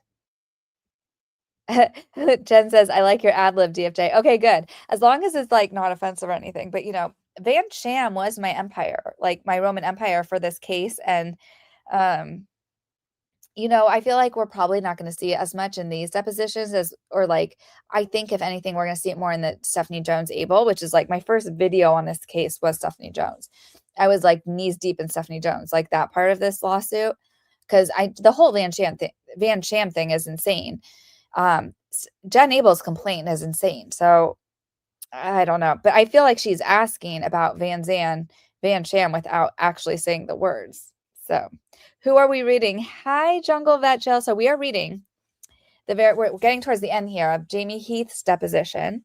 This is Stephanie Jones' lawyer, Shaw, asking Jamie Heath questions that basically, in my opinion, are regarding, you know, the Van Sham ordeal, without saying Van Zan. So we're going to keep going. You guys good? Okay. I just lost my page. All right. Okay. So Shaw goes on. Wayfarer also alleges that Jonesworks and Jones maliciously fed its confidential information to hostile third parties. I'm going to stop there. He's like, okay, what is the basis for your allegation that Jonesworks acted in malice? And he's like, in layman's terms, I can tell you. And she's like, yes, please. And he's like, I believe Stephanie Jones in her heart knows that Justin and I and Wayfarer are innocent of any of these claims. The fact that she would take confidential information to give to another side, that is, she knew that we were all believed. I can't highlight with this. She knew that we all believed had some intentions of hurting us in one way or another. And to give information to support wherever they were doing was malicious. let me say that again. The fact that she would take confidential information to give to another side, that is, she knew that we all believed had some intentions of hurting us one way or another, and to give information to support wherever they were doing was malicious. And she's like, other than that, anything else that was malicious? Notice she just like glides over that. And he's like, I believe that would fall under things that I have learned in consult with my attorneys. And she's like, yes or no, is there anything else sitting here today that you learned that would constitute additional malicious conduct? Let me start again. Sitting here today, yes or no, is there anything that you have learned from your attorneys that you believe would constitute additional malicious conduct that you are not telling me? And he's like, yes. And Ms. Shaw says, okay, I'm going to put your attorneys and you on notice for all of your prior questions and any questions to follow in this vein, that we're going to take the position that any additional fact that you later discuss in this case that has been shielded during this deposition by an invocation of privilege is not going to be admissible in this case. And Shabir says, on what basis? I mean, what is your basis for that? And Shaw says, because part of the purpose of discovery is to understand the factual basis for the claim. So if there are facts that are not being discussed, that are not being disclosed in discovery on the basis of privilege now, we are going to take the position that you may not later disclose them and ambush us and use them in this case. And Shapiro says, but you're talking about facts, not evidence. So, and Shaw says, well, evidence is facts. And Shapiro says, well, no, I mean, I'm not sure whether it's appropriate to get into a debate on the record. And Shaw says, that's fine. We don't have to. Shapiro says, we can discuss this further off the record. And Ms. Shaw says, we can discuss this further off the record. I'm just putting you on notice of this now. If something being shielded by privilege that constitutes facts or evidence in this case that we're not getting, and Shapiro says that you're not getting in some other form, and Shaw says, I disagree. And then here's Mr. Boxx. So remember, he works for Shapiro, and he's the one who just filed that notice about what we think might have been sanctions. He says, I know I'm the second attorney, so let me ask, can I just ask you one clarifying question? She's like, yes. And he's like, so you're asking a non-lawyer about the basis for claims and their work. And the witness, this Jamie, should I leave? I don't want to. And Mr. Glover steps in. No. And Ms. Shaw says, it's all right. You can stay for the moment. And Jamie, he's like, okay. So Ms. Shaw says, you can stay for the moment. Mr. Boxx says, there were objections to the 30B6 notice invoking attorney-client privilege, and I know that you're asking a non-attorney about the basis for legal claims. So I'm assuming you understand that there's a complaint that lays out the basis for these claims. There's been additional discovery other than through Mr. Heath, and so I don't hear you to be implying, but I just want to be clear that you get to preclude all that other stuff just because he couldn't remember it on the spot in the context of a 30B6 questioning about a legal instrument to which there were objections in the 30B6 notice. And Shaw says, here's what I will say on the record. And then I think we need to discuss this more. We should go off. And Mr. Boxx like, okay. And Ms. Shaw says, number one, the complaint does not lay out evidence for the claim. It lays out allegations to be proven in discovery and trial. Number two, he is not testifying that he can't recall any other basis. He is testifying that there are other bases that he can recall that he will not recount now under oath because of privilege. So to that extent, if there is facts or evidence that is being shielded in this deposition by invocations of privilege, we are later going to take the position, if it becomes necessary, that you cannot later use those facts or evidence in the case. And I don't want to debate the contours, if-thens of that. I want to put you on notice about it. Basically, she's like, I'm going to tattle to the judge. How many lawyers now have we had that are tattling to the judge? We have, was it Ezra? I want my 9 minutes. And what's her face? Meryl Gravinsky. Now we have this one, Shaw. Mr. Bach, and notice is always appreciated. I just want to say, I think if you're really going to say that this is the litmus test of what's admissible going forward, you need to put that in your notice and say, I expect the witness to be able to come here and recite every evidentiary basis for these claims. Otherwise, to put someone on the spot, not put documents in front of them and just say, this is a high school test on the basis of your complaint. I just don't think a judge is going to see that as a determinative of the scope of the litigation going forward. I just want to note that on the record, you're free to make whatever arguments you want, but we did object to the 30B6 questions. And I do think it's a little bit of a weird kind of 30B6 to do it in a way that you're doing it. Not that you're not asking excellent questions or being very careful. Ms. Shaw says, I understand. I don't agree with that position. I don't think it's worth debating. And he's like, okay. She's like, and I don't agree with the validity or timing of the 30B6 objections, but I also do not think it's worth debating. I think we can move on. He's like, okay, thank you. She's like, thank you. And witness is like, so stay? And she's like, yes, please. And so then Shaw says, going back to your allegations that Stephanie Jones and Jones Works maliciously fed Wayfair's confidential information to hostile third parties who are hostile third parties that this allegation refers to. And he's like, I believe Blake Lively, Ryan Reynolds. Okay. You then go on to allege that Jones Works did that for the specific purpose of harming Wayfair and Baldoni. What basis do you have for the allegation that Jones Works provided information for the specific purpose of harming Wayfair and Baldoni? He's like, I think I spoke to it. Number one, I do not believe she believes any of this. So for her to turn over something that's confidential, that we are alleging is confidential, and to share it in spite of that against a party that she knows had intentions of some sort, that in its very nature is malicious, and what I've learned from my attorneys.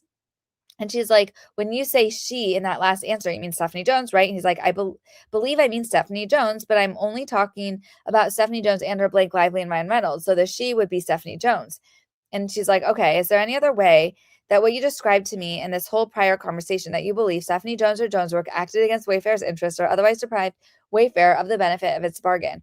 And he's like, can you repeat that, please? And she's like, other than what we've just discussed in the last however long. He's like, sure. She's like, is there any other way, any other conduct by Stephanie Jones that you believe acted against Wayfair's interest or otherwise deprived Wayfair of the benefit of its bargain? Ms. Shaw says, objection. Witness says, I believe that falls under what I've learned from my attorneys. And she's like, okay, other than what you've learned from your attorneys, anything else? He's like, I don't recall. And she's like, okay, if someone were to disclose the contract between Wayfair and Jones Works that we looked at earlier in the day, do you believe that would be in breach of confidentiality obligation? He's like, can you be more specific? And she's like, if either Wayfair or Jones Works were to give it to anyone else, the Wayfair or Jones Works contract, do you believe that they would be breach of confidentiality? And she's like, objection. He's like, as between Jones Works and Wayfair, Shapiro, objection. Witness, I would rely on in that case, my in-house legal to determine if it does or does not. I don't know. Shaw says, okay, if either Jones Works or Wayfair were to disclose communications between Jones Works and Wayfair to someone else, do you think that would be a breach of contracts, confidentiality obligations? And he's like, repeat that again. It sounds like an important question, so I just want to understand it. Michelle says, she repeats it again. And we have another objection. And he says, again, I would have to rely on legal counsel's perspective on that, as I'm not a lawyer and I have to understand from that. And she's like, okay, do you authorize Mr. Freeman, your lawyer, to disclose the reports at Puck? He's like, at where? Puck News, the Wayfair Jones Works contract. And Shapiro says, objection, I'm going to instruct you not to answer to the extent that I would disclose your communications with Mr. Freeman. And he's like, that makes it easy because that was going to be my answer anyways. And then Shaw says, so you're not going to answer on the basis of attorney-client privilege. And he's like, that would be, you asked me, just to be clear, if I instructed my attorney, which would mean that is a communication between me and my attorney. She's like, so you're not going to answer on the basis of attorney-client privilege? She's like, correct. Okay, did you instruct your attorney, to Mr. Freeman, to send to reporters at Puck News emails between Jones Works and Wayfair? Shapiro says, I'm going to make the same objection and give you the same instruction to not disclose. And the witness is like, I'm confused because I think that question itself is asking about communications I've had with Mr. Freeman. And so I believe that falls under attorney-client privilege. And she's like, and so you're not going to answer on the basis of attorney-client privilege? He's like, of course not. Why? Yeah, why would I answer a question that's attorney-client privilege? She's like, do you approve Mr. Freeman sending to Puck News reporters the Jones Works Wayfair complaint or emails between Jones Works and Wayfair?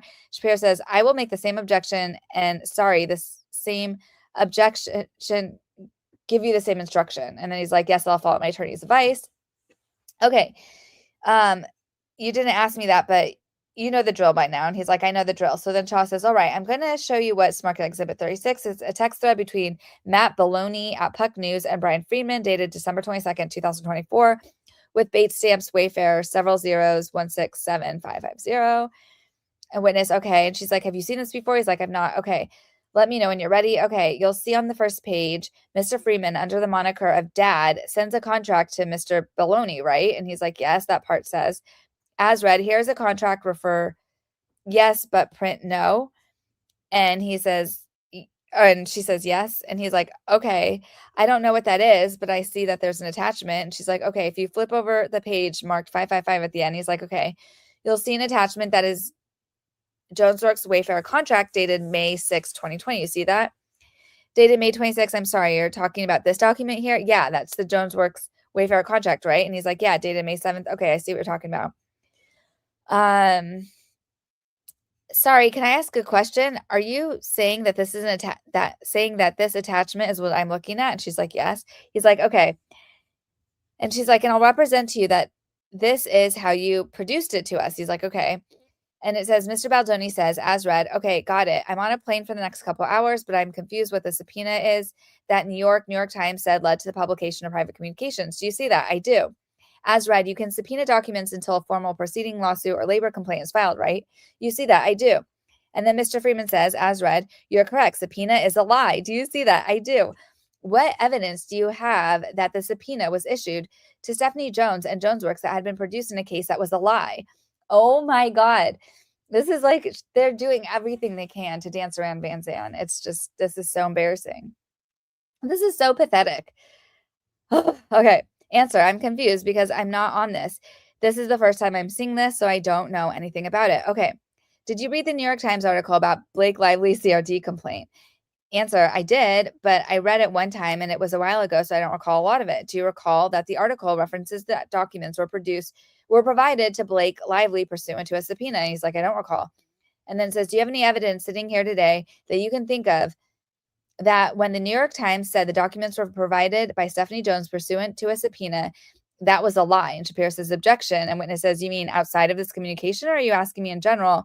And Shaw says, sure, yes. And he's like, outside of what I've learned from my attorneys, this would have happened, this text, after the CRD complaint. So anything I would have learned from my attorneys, I can't speak of.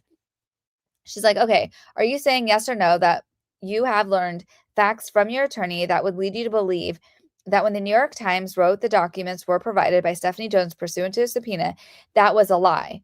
And he's like, I'm a little confused because this is not something that is in a document of ours so I'm just looking at a text thread.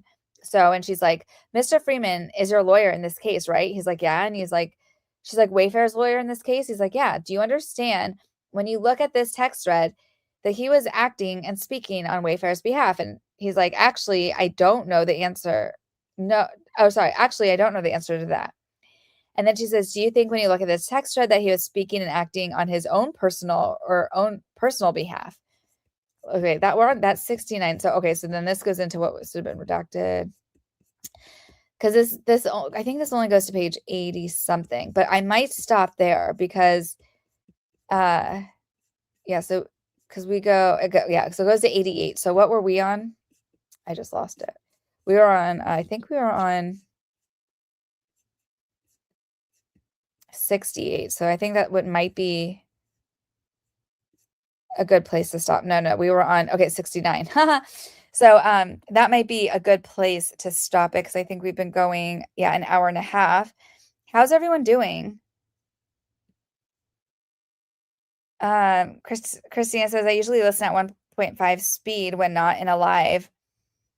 I think that is why I can usually not always listen in chat. Hey, it gives the creators more watch hours. Yeah. Oh, you guys are playing with the squirrels. Yay. So, I mean, you guys, look at Chunkle Vegeta. The lawyer is unhinged. Definitely just like Jones. I know. And like, just so you guys, like, because I think that, like, they deserve to have their faces. Like, I think that their faces should be attached to every page of their depositions. This is Shaw right here. This is Bender. This is the doxer right here. But this is Shaw. And I'm just like, she's just out of control, in my opinion. It's just like, yay, DFJ. We are great. Okay, good. I'm with you, Christina. I also will listen on 1.5 speed, especially like with the deposition. I mean, I feel like I read pretty fast, so hopefully that doesn't feel like super slow for you guys watching live. But yeah, like if someone's reading the document or whatever, like I'll listen to it on faster speed when I'm doing stuff. You hope she's drinking tea while spilling tea to us. I am drinking my tea. I don't even know if you guys are talking to me or talking to each other. I am gonna actually have a sip of tea. Hold on one sec.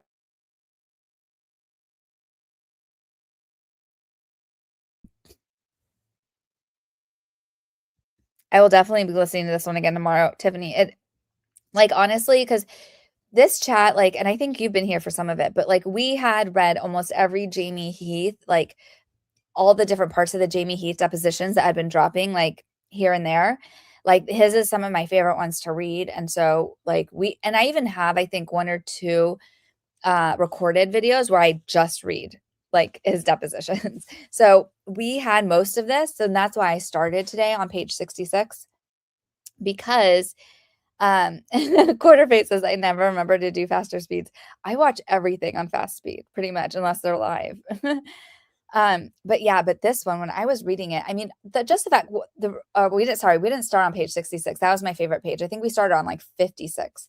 But the reason I like the page 66 is my favorite because we see everyone. We see Shaw, we see Bach, we see Glover in there, you know? And then Jamie Heath is like, "Do you want me to leave? Like, should I leave? Like, are you guys gonna like work this out?" I mean, it's just a little bit of everything. And like they are dancing around Van Zandt so hard that it's like that. What was that saying? What's that Shakespeare thing? Thou's that protest, like, you know, the person that protests too much, you know? Because that's what it feels like. Um, Lori says Jamie is spicing away. They can't say something. Exactly. I mean, he's just so like, yeah, he's just, and at this point he is exhausted. You know what I mean? Like they've been going on for so long. And when Shaw says like, well, I'm gonna ask the judge to keep this deposition open, and poor Jamie Heath is like, wait, you mean I'm gonna have to do this again? And she's like, yeah. Like he's just like, oh my God. But you know, they're trying to get him to say things that like he shouldn't have to say. Like you can't break attorney-client privilege. She already knows what they know. Like, why doesn't she just ask her client? Why doesn't she look at her own discovery? It's just, I don't know. I think they're trying to catch him in something so, you know, they can maybe have some sort of like technicality or something to say like, you know, that they're off about this in some way, but she's not going to get it. No, you're good, DFJ. We're talking about how sometimes we have to rewatch because we chat so much during the live, which benefits the creators. I love it. I love it so much. And I just feel bad because I don't like wasting like your guys' time, and I feel bad. I try to keep I try to keep my lives shorter, but like I honestly this was supposed to be an hour and we're like at the 1 hour 37 mark. So that's why I'm just like, should we stop or should we finish? I don't know how to do a poll yet. I wish I knew how to do a poll on this because I would ask you all. So why don't we put like a 1 if you want me to try to keep going, or a 2 if you want to do this tomorrow, and I'll just like look at it and make a guess. Oh, you do like a longer live? Well, you should start following the the Aaron Spencer case because I think that was the longest live I've ever done in my life. Um, we had so many documents with that case. Oh, I have to do it through the studio, YouTube studio. Okay, let's see here. Engage with your audience. Oh, I see here. Okay. Ask a question. Shall we finish Heath's deposition today or tomorrow or other?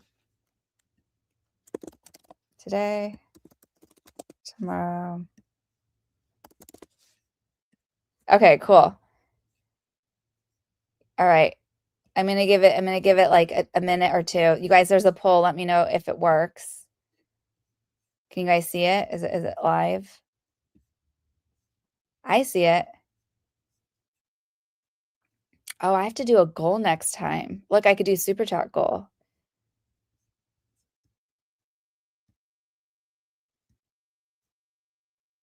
Oh, it's not letting me. I have to do a goal at the beginning. Okay.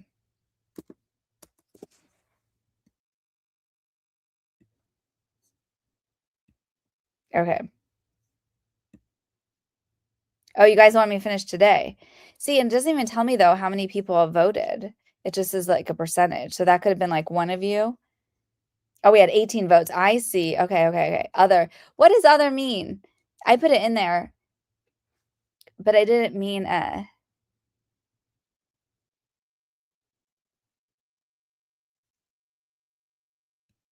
okay, what Vig says, I'm so tired. Keep me awake as I drive more. Okay, so we can keep going.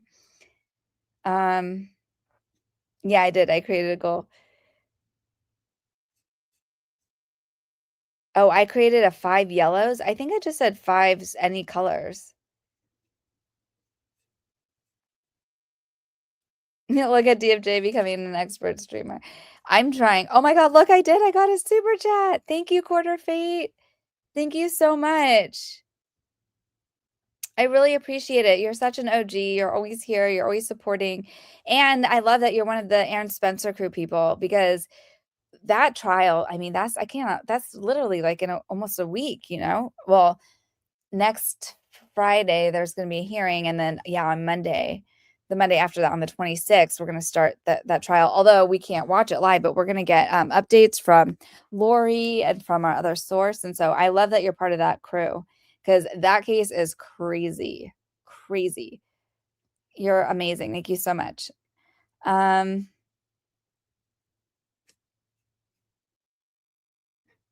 my God, I got another one. Wow, look at this. Jungle Vet Jill. Thank you, Jungle Vet Jill. I appreciate you so much. That is so awesome. Um, you do not have to do that, but I really appreciate you. And I always love your insights and your takes on everything. And thank you, thank you, thank you. Okay, so does this mean we should keep going? First super chat for the first time DFJ made a goal. Yeah, those are my first. And then we also had one more from Shinono. So that one's going to count. Can that one count too? I don't know how to make it count, but so that's really cool. I have 3. That'll be awesome. Thank you guys. That's so cool. So, okay, so should we just keep reading? Oh my God, you do not, Khaleesi, you're a mod. You don't have to give a super chat. Thank you, Khaleesi. I appreciate you. And Khaleesi always makes sure, no matter like anytime I drop a video, she always makes sure to put a comment just to make sure because she knows it helps with the algo. And I appreciate you so much for doing that. Like it means so much to me. Especially since my troll has abandoned me and hasn't been like boosting my videos in the algorithm anymore. So thank you. Okay. Oh my God, Aunt Tiffany became a member. Wow, thank you. Okay, so I think that I've hit my goal, right? That's pretty cool. It's like getting paid for working overtime. Okay. Yeah, actually, let me see the poll. Let me see what. Okay, so 95% says today, and I don't know what the other means. I don't even know why I put that in there, but 23 votes. Okay, so okay, so let's try to finish this. There's not that many pages left, but it is pretty crazy, right? It is pretty wild out there. Okay. Yay, my goal was accomplished. Oh my gosh. Yay. That's so cool. I've never had that before. I know. Come back, my troll. Okay, so we're just going to keep going with this deposition because we're almost done with it. And Jamie Heath is a legend. But I think, and I don't know if anyone else was reading all of this one, but we're almost at the end. So let me share this tab instead. I'm going to have one more quick well, technically I reached it. Yeah. Even if it doesn't say I did, I think I did. In my mind, I did. That's so cool. Thank you so much. And yes, I do wish my troll would come back, but whatever. He's gone. Okay. We are going to finish this. Y'all ready? Let me get back in here. Vague and ambiguous. I hope you're staying awake while you drive. Oh my gosh, Kenny. Favorites. We all have them. And then just the milk jug emoji as well. That is one of my favorite emojis because I made it myself. And I love the the milk jugs. And by the way, Kenny has a channel and she has a song. Like the Blake's Milk Jugs brings all the boys to the yard. You guys should check it out. Because it is awesome. Oh my gosh. And Vague became a member too. Thank you so much, Vague. I really appreciate it. Wow, you guys are really making it rain today. That is awesome.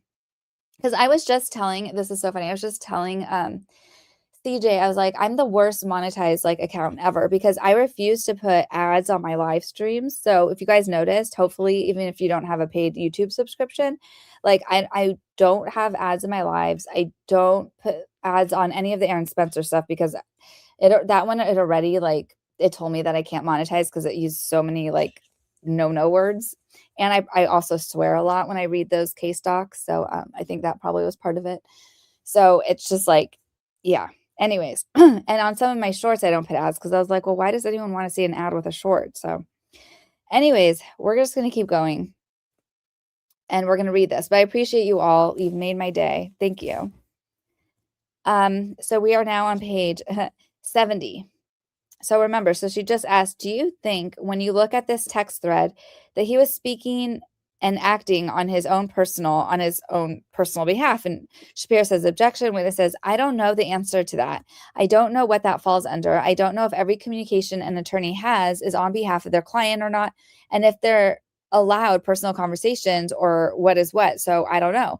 I don't know how the law works in that regard. So I just don't have an answer. And then Shaw says, do you think Brian Friedman has any reason to talk to a reporter about Blake's CRD complaint in the New York Times article other than on Wayfair's behalf and your all collective behalf? And Shapiro, objection. Witness, ask me that one more time. It's a fair question. I just want to understand it. And she's like, do you think Brian Friedman has any reason to talk to a reporter about Blake's CRD complaint in the New York Times article other than on Wayfair and Wayfair's defendant's behalf?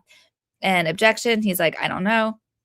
And she says, okay, outside the document. So he's like, okay, put that document to the side. He's like, okay, as the CEO of Wayfair and in your capacity as a Wayfair corporate representative witness, he's like, okay, can you tell me any evidence or basis that you have for believing that the statement that Stephanie Jones provided information pursuant to a subpoena is a lie?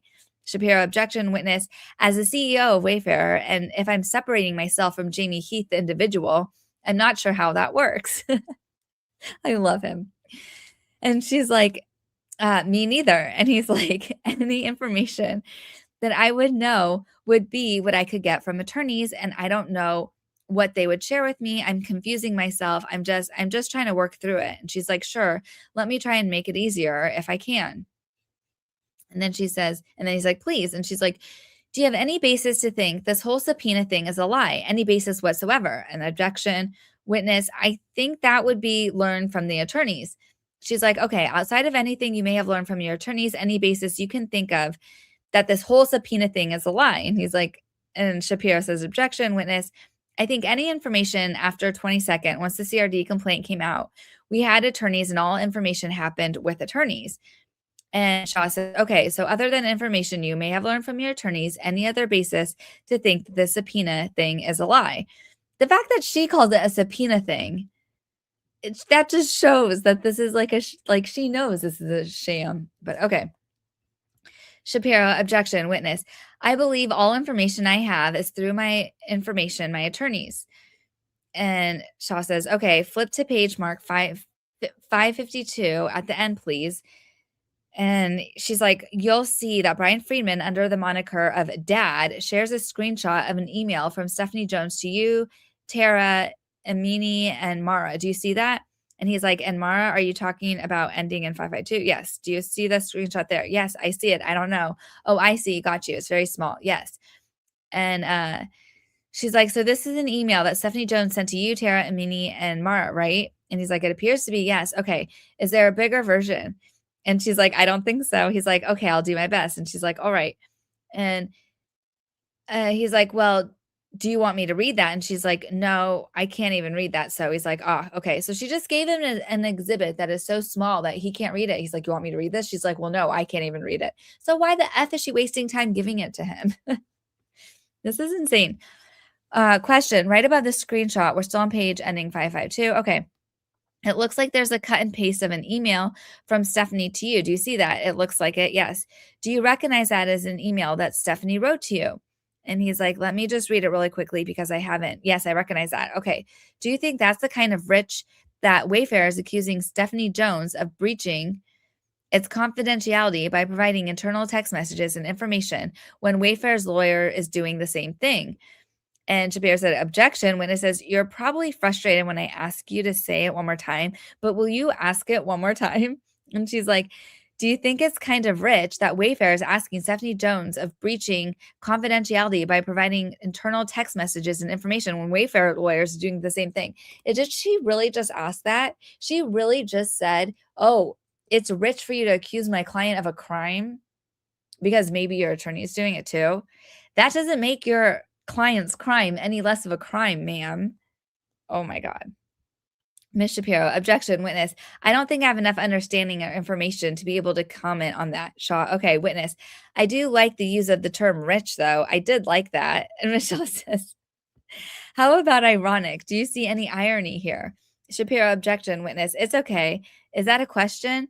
Shapiro, objection. Ms. Shaw, that is a question. My answer is still the same. Okay.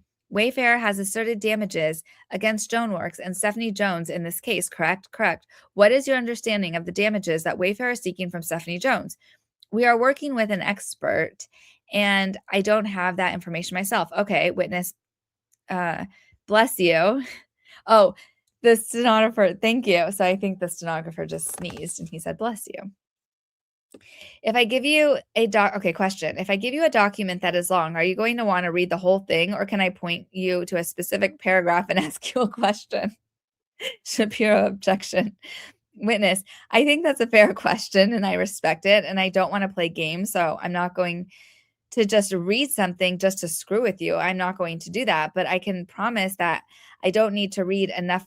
But I cannot promise that I don't need to read enough for me to feel comfortable and safe. Ms. Shaw, that's fair. Are you aware that Wayfarer has submitted disclosures to us in this case that lay out its theory of damages? He's like, am I aware that my attorneys, yes, gave you what? Say it again. Disclosures in this case, like written disclosures about certain things, including Wayfair's theory of damages. Answer, probably, but there is a lot of terms that are lost in my mind. Question, sure, I will represent to you that we have disclosures from your attorneys. Great, thank you. Question, that among other things talk about Wayfair's damages. Okay. Those disclosures say in part that as a result of Jones' wrongful actions, Wayfair has suffered and is seeking recovery for damages resulting from lost business, harm to relationships, likely to lead to future economic advantage and reputational harm. Okay. Can you tell me what lost business Wayfair has suffered as a result of the Jones party's wrongful actions? Answer, really? Question, yeah. Answer, I believe that as we allege that these communications that were confidential that has ultimately led to an incredible amount of damaged reputation in our business reputation is one of the ways that you work, which allows for more business. We have lost a lot of business. We have lost projects. That were incredibly important. And all of that stuff has led to that loss of this. What project specifically? Can I have a name? Do you want to go on an attorney's eyes only? Yes. Hold on. So you guys, this is like okay, so if it's highlighted, that was supposed to have been redacted. So I kind of feel like we need to skip that, even though that doesn't have addresses or anything, but I don't know. What do you guys think? But it may have been someone else who asked for that redaction.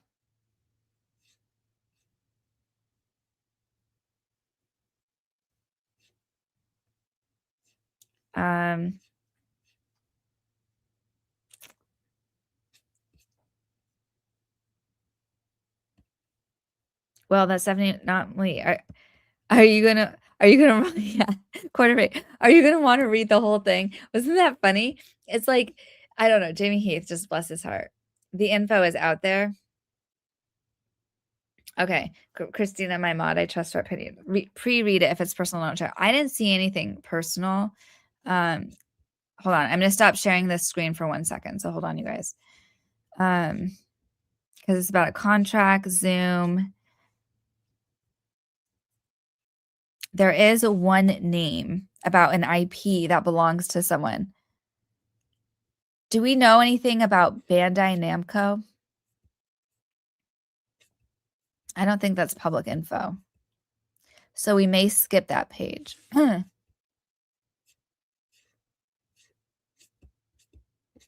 Okay. Let me now reshare this. Hold on 1 second. Yeah. Okay, skip it? Okay. I think we'll skip it, for now. Oops, wrong page, hold on. Ah, this did not come back on the right page. Okay. All right, that's the end of Attorney's Eyes Only, so we're gonna start from here. Okay, so hold on 1 second. I'm gonna get one more sip of tea. Oh, it wasn't even sharing. Well, that was good. Okay, so I didn't put it back on the screen like I thought. So hold on 1 second.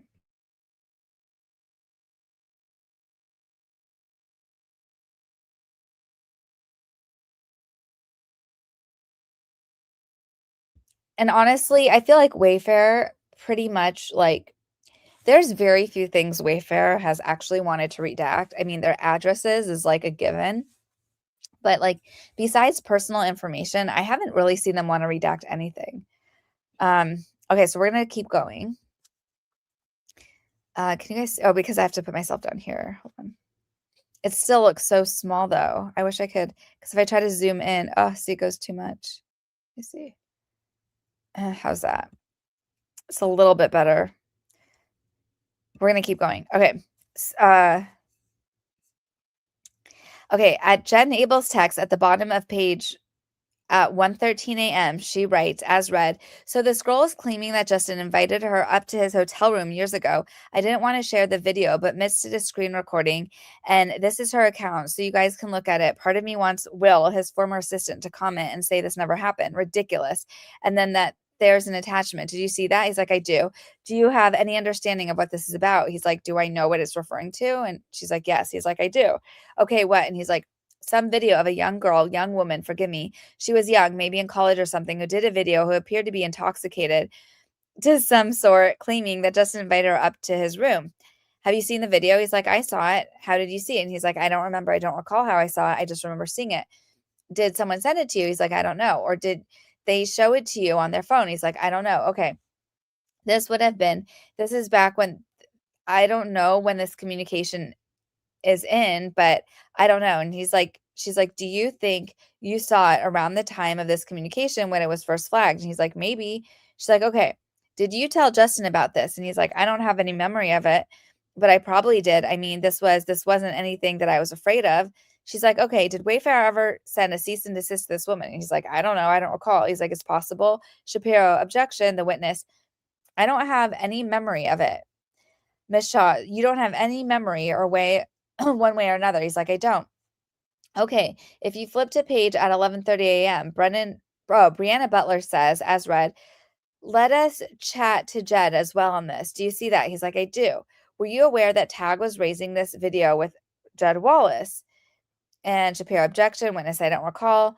Is it possible? Shapiro, objection. Witness, I don't recall. Glover, objection. Form. I love that Mr. Glover is there.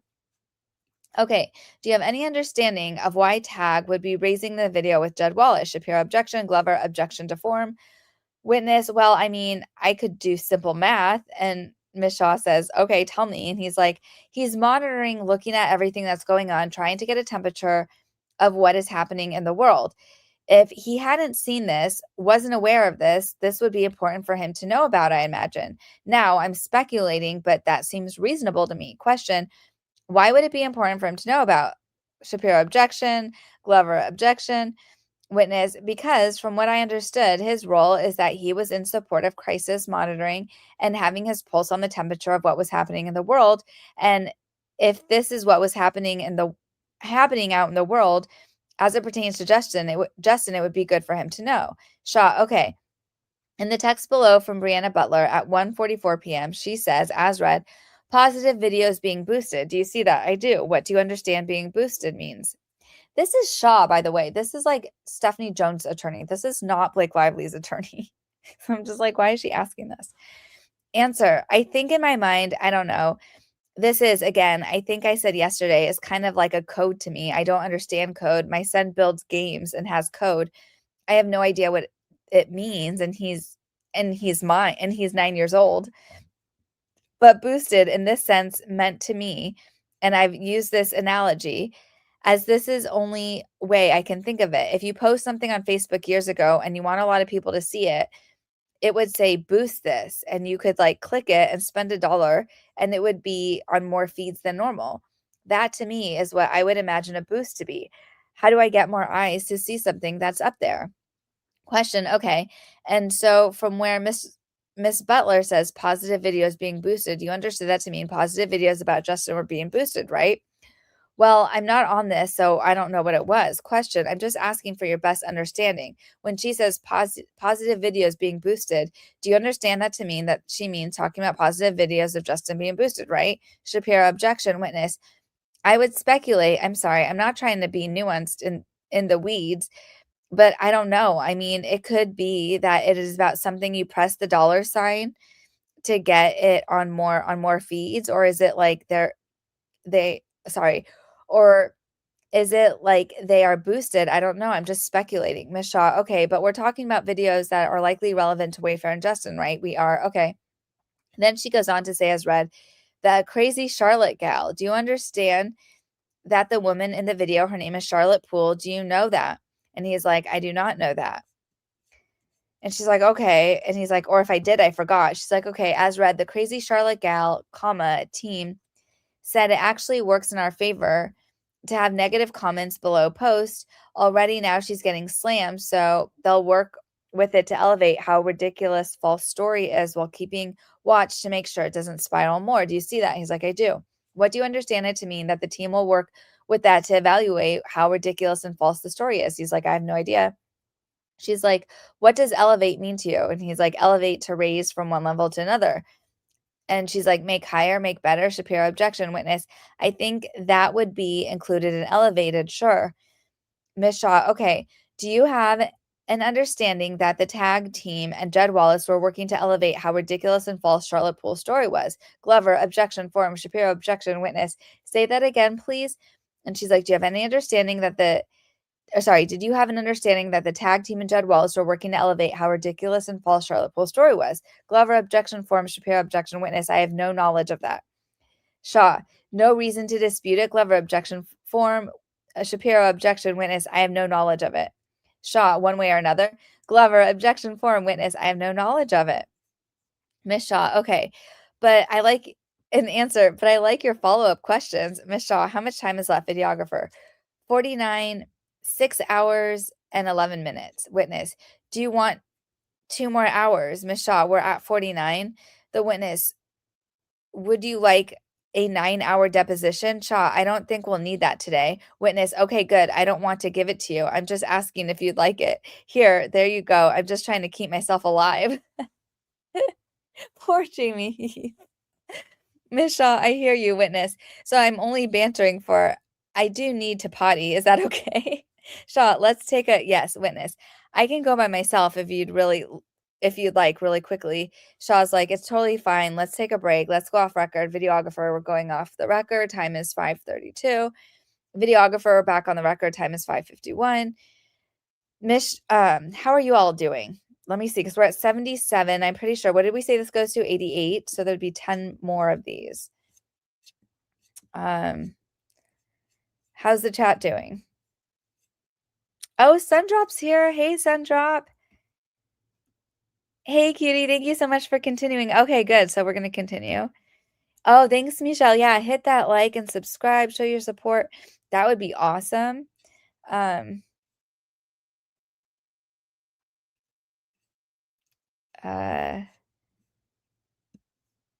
Guys, I'm a dark. I was commenting and forgot. I let the dogs out and paused the live, so I was behind 10 minutes-ish and thinking I was live. Oh no, I hate when that happens. Ooh, Gelth Walker. Bandy Namako is behind animes and manga and online games.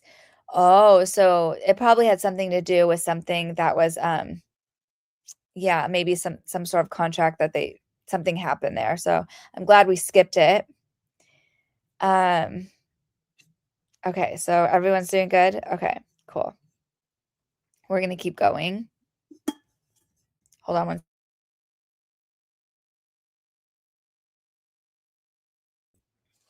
Okay.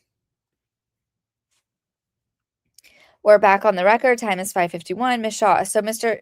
Heath, before the break, recall we were discussing a video on Instagram featuring a woman named Charlotte Poole, and I had asked you if you knew whether Wayfair had sent a cease and desist to Charlotte Poole, right? Right.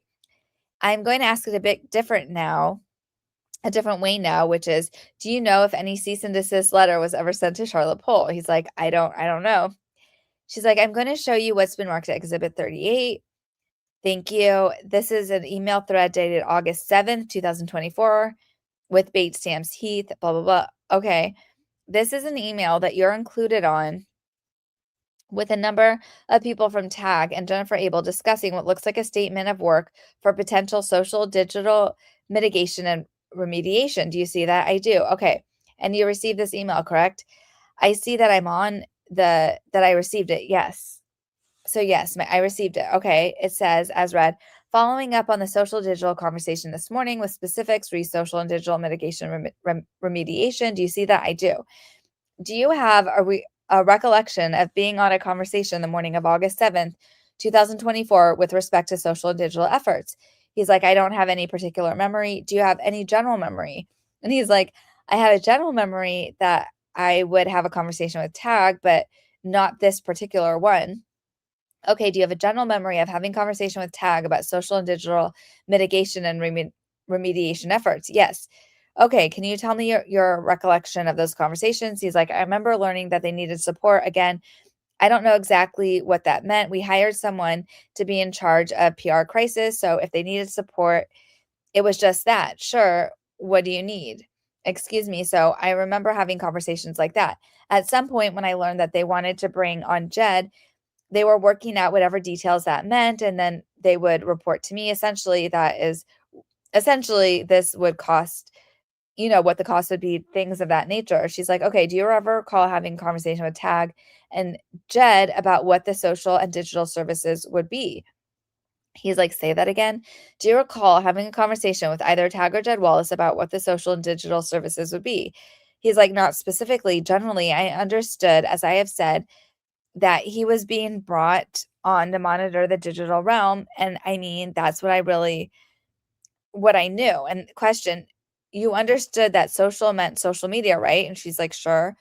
Okay, if you look at Katie Case's email, the first sentence, it says, as read, following up on the social digital conversation this morning with specifics, because she's like, repeats this again, social and digital mitigation remediation. What do you understand social and digital mitigation and remediation to mean? He's like, I don't think I gave that mind other than, and on this particular document, I have no recollection of seeing this, but looking at social digital mitigation remediation, if I ever heard those terms at the time, it would just mean to me in the world of their crisis PR.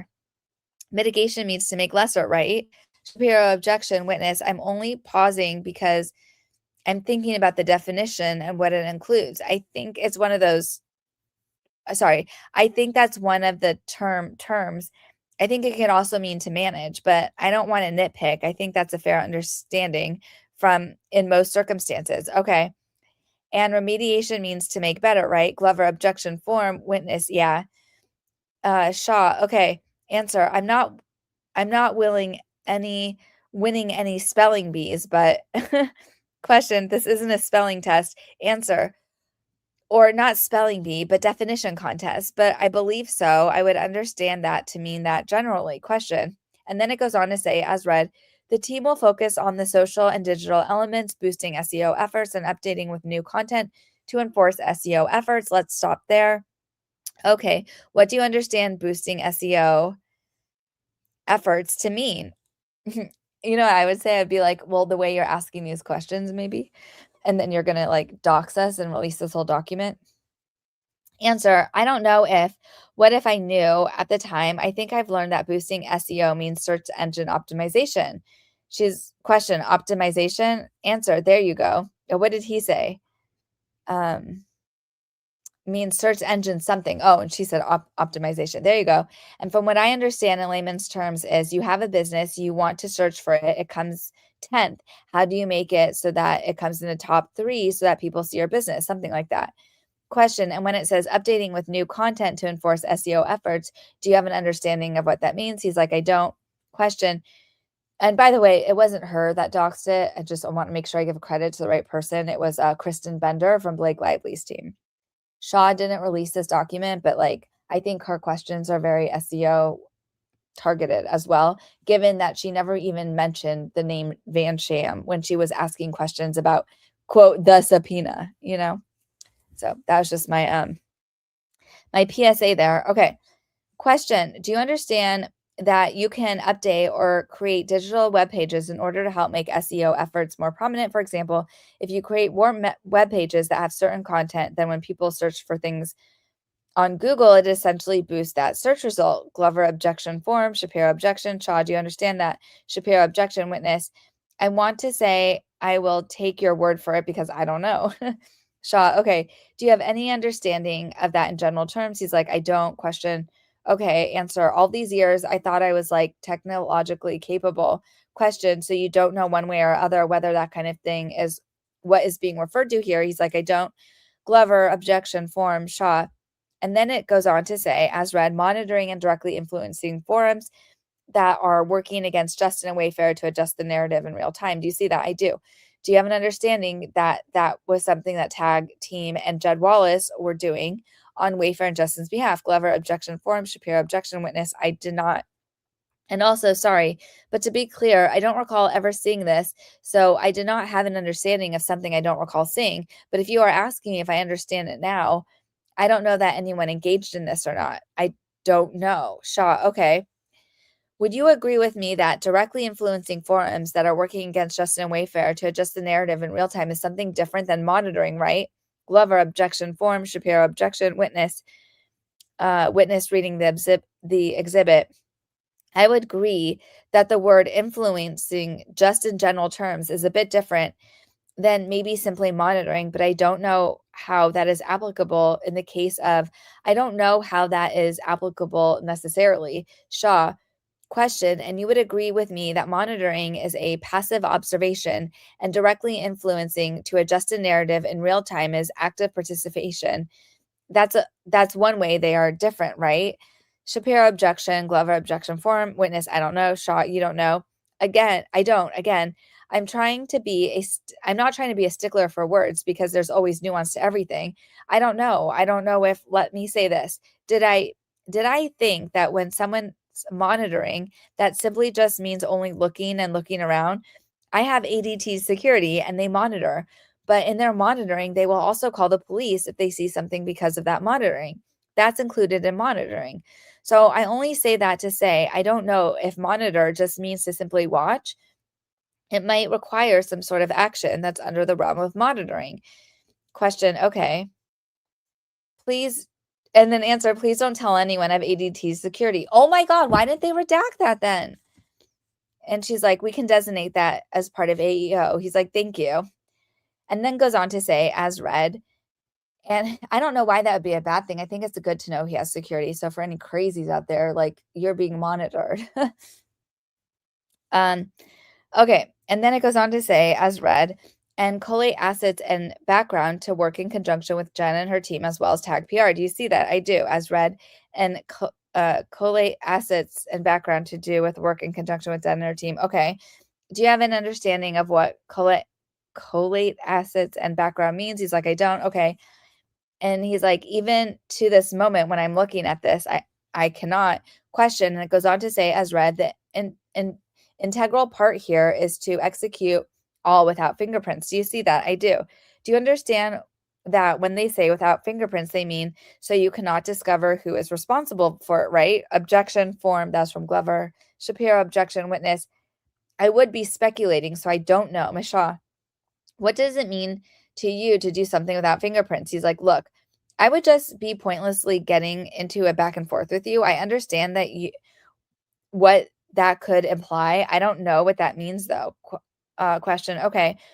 What is your understanding about what this could imply? Glover, objection form, witness. To do something without fingerprints can mean without leaving behind fingerprints so that someone may not know that you were involved in it. I can see that what you're saying, but I don't know how that's applicable. How that's applicable necessarily. Shaw, okay. But as a standalone sentence, I see that, sure. And then there's a bulleted list of items under the heading specific efforts include. Do you see that? I do. Do you understand that these were among the services that Judge Wallace was to provide? Wayfair and Baldoni, Glover, objection form, Shapiro, objection, witness. Say that again. Do I understand that these were the services? Ms. Shaw. Question, that Judge Wallace was to provide for Wayfair and Baldoni, Glover, objection form, witness. I did not understand that these were the services. Ms. Shaw. Do you disagree that these were the services that or you just don't know one way or another? Glover, objection form, Shapiro objection, witness. I disagree that these were the services that I was aware of or that I approved of or that I gave instruction to. Ms. Shaw, okay. Which of these are outside of the services that you approved of? Answer, well, I didn't see this list or didn't respond to this list, so I can't speak to it in an itemized way. Only, again, just to reiterate one thing, my conversation with anybody was that I expected everyone to do. And some of that would have been, had I seen this, I would have said, yeah, this is a menu of items. I don't need all these menu of items. No, thank you. Thank you for sharing what is in your menu. And so you want me to go through each and say what I would say yes and no, say no to? Thank you to? Question, yes. Answer, huh? Question, yes. At least the way I understand them. I might ask for clarity because I don't know, but as read. Monitor and report forum threads, sites, and more. I'd say that makes sense. Okay. So that's a yes. I would say yes. Glover, objection form, Shapiro, objection, witness. To the general understanding of it. Ms. Shaw, okay. Answer, right. But I didn't need to see this conversation. But I didn't see this, so this conversation didn't happen. Question, okay. Answer, as read. Justin and the overall narrative as well as derogatory comments. I don't know what that means, so I probably would ask for clarity. As read, leverage relationships with Discord, Reddit to expose behavior of Blake and other parties, both current and past, engage directly with communities to adjust the influence of conversation taking place in real time, leverage relationships. This would be a red flag for me. I'd be like, what does that mean? So I definitely need clarity on that one because as a statement in itself, it wouldn't feel like something I would approve of. As read, utilize CTR manipulation, change subject matter opinions on first page of Google. I mean, I can go through each one I'm looking at as I'm reading. I would probably need clarity on each one of these. And she's like, okay. And he's like, work to remove links that are harmful to Wayfair Studios. I'd want clarity on that. Is that, I think that's within the general scope. I think if I have a friend who's a celebrity and they took movies of hers in the past and put still images of her nude and post them everywhere, and they work to take those harmful things down, that was certainly within her legal right. And I would just want to understand, like, those things seem reasonable to me. And witness reading exhibit, overall theme and message. Okay. And I say that on my kids. It is not how I can live in the world. Question, there's been a lot of social media influencer and content creator posting on the internet since the litigation have started. Are you aware of that? He's like, there's a lot. Question, is Wayfair paying any social media influencers to post content in relation to these litigations on or subject matter? Shapiro, objection, witness, easy, never, absolutely not. Honestly, you guys, this is from October, okay? Subpoena Gate was like over the summer, right? So she already knows all of those content creators that were subpoenaed and were like, we're not paid. We have nothing to do with this. Like, they fought back. She already knows this. So why is she even wasting time asking this? God, I can't, like, Miss Shaw, like, do you know that Stephanie Jones is your client, not Blake? Because these seem like questions that Blake's lawyers probably should be asking. And they probably already did ask. So now we're probably getting double of the same questions. She's literally just wasting time here. Maybe she just is just trying to get paid and taking up her 7 hours. I don't know. But anyways, we'll keep going. Question, is Wayfair paying any content creators to post content in relation to these litigations or subject matter? Easy, absolutely not. Okay. Is Wayfair using any bots to influence the social media discourse in relation to this litigation or the subject matter? Answer, okay. I'm going to change my answer to this. Easy, absolutely not. I would never approve of that. Question, okay. I would ask her, hey, by the way, do you know that we had to start, there's a legend on Reddit named Aaron Perez who had to start a hashtag called Stephanie Jones shoplifts because, like, there were all these bots that would come out whenever anyone talked about Stephanie Jones. Does your client have bots? But he's too nice. He would never do such a thing. Okay, answer. Nor do I have any belief to think that anyone is doing otherwise. Question, okay.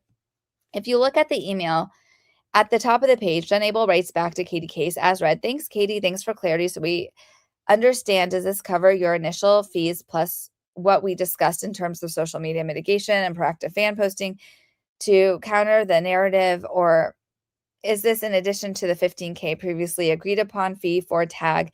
And does that include what we discussed with Melissa Nathan earlier regarding social manipulation? Do you see that? I do.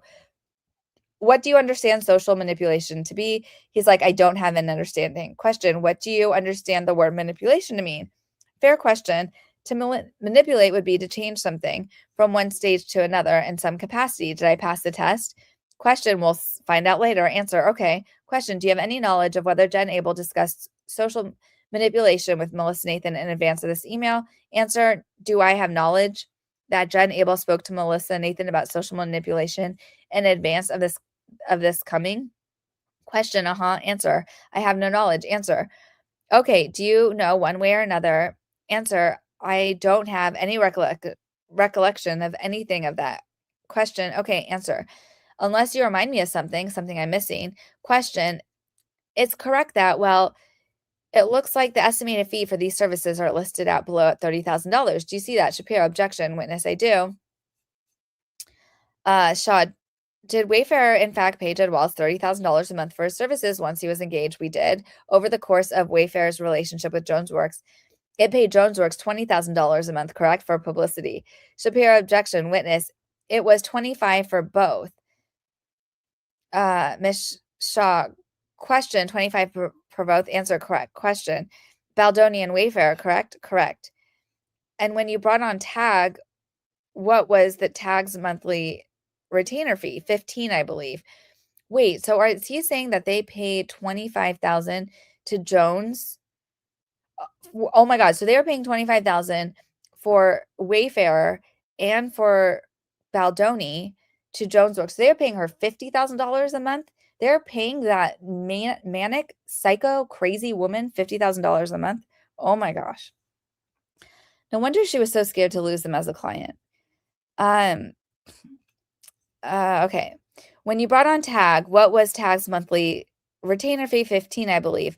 What did you believe Jed Wallace was doing for Wayfair at this time that it was worth double the fee that Wayfair was paying to Melissa Nathan? What business is that of hers? Shapiro, objection. Witness, I don't know how to answer that beyond I overpaid all of the time for things. I just had an editor do something and he charged 3 times as much as the previous editor, depending upon the time. You call a plumber in the middle of the night versus in the middle of the day, they charge more. So I don't know. You have particular fees, someone else has particular fees, and you determine for yourself what you're worth. So this is what it came with. Maybe I got scammed, maybe I didn't. At that point, I wasn't thinking about that. Miss Shaw, okay, I'm going to show you what's been marked as Exhibit 39. Shapiro, can I just, for clarification, was that last answer on behalf of you, Jamie Heath, or on behalf of Wayfair? Witness, that was on behalf of me, from my understanding. Shaw, counsel, Witness, okay, I'm sorry, I responded. Ms. Shaw, we would appreciate just an objection, although I realize I did ask you to object just on the basis. So, Shapiro, you did. This is the question about, I was referring to answering relating to what they were paying for. Shaw, yeah. Shapiro, and whether it was worth it, etc. Shaw, yeah. All right. Well, okay. So let me ask that again. Ms. Shaw, Wayfair is the one that paid Jed Wallace $30,000 a month, and right? Answer, correct. And Wayfair is the one that paid Tag $15,000 a month, right? Correct. So as CEO of Wayfair and as Wayfair's corporate designee, what is your understanding of what Jed Wallace was doing that was worth double the fee that Melissa Nathan was being paid? Shapiro, objection. Glover, objection. Form, witness. That's what he charged. Ms. Shaw, and you just accepted it? Answer, oftentimes I do. Question, okay. Answer, and if you look, sorry, I know you maybe don't want commentary, but if you look at what I pay people, if you look at all the emails with everything, I most of the time overpay people because I think people need to be valued for their worth. Ms. Shaw, okay, I'm going to hand you what's been marked as Exhibit 39. It's a text thread dated August 18th, 2024. How are you guys doing? Because now we're on page, let me see, we're 82. We're on 83. So we have like 5 pages left before the end. Are y'all here? I mean, you don't have to answer that, but uh yeah, this business is stressful. We should all be in a PR. That's a wild amount of money for being a nut job. Yeah, I know, right? Um, Everyone is getting rich with how much time the creators spend on this. I smear Blake Lively for free.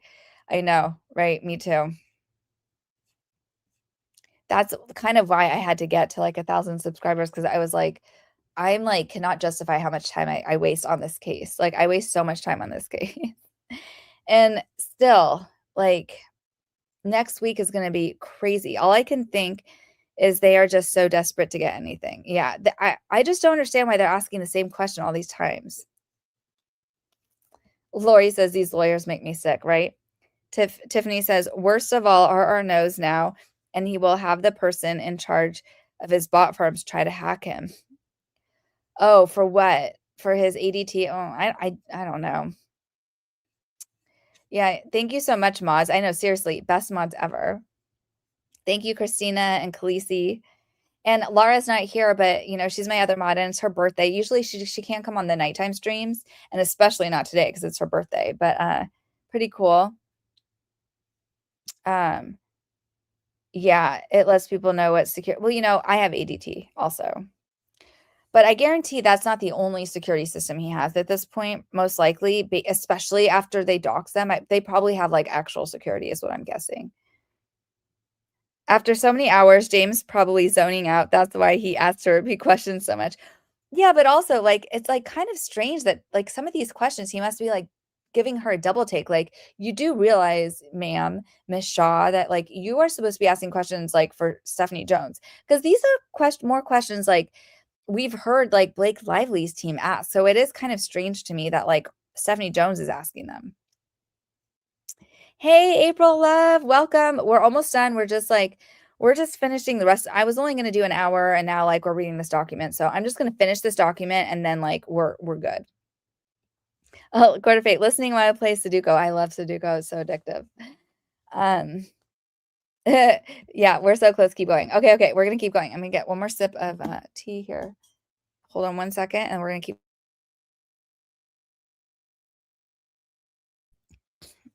But still, I was right that like the page 66 was like the best, right? That was the best page. That was like worth this whole thing. But Jamie Heath just is like amazing. So let me just take this. Okay, hide the comment from the screen. We're gonna keep going. Okay, we're on page 83. And if you look, sorry, I know you maybe don't want commentary, but if you look at what okay, so we already saw that, right?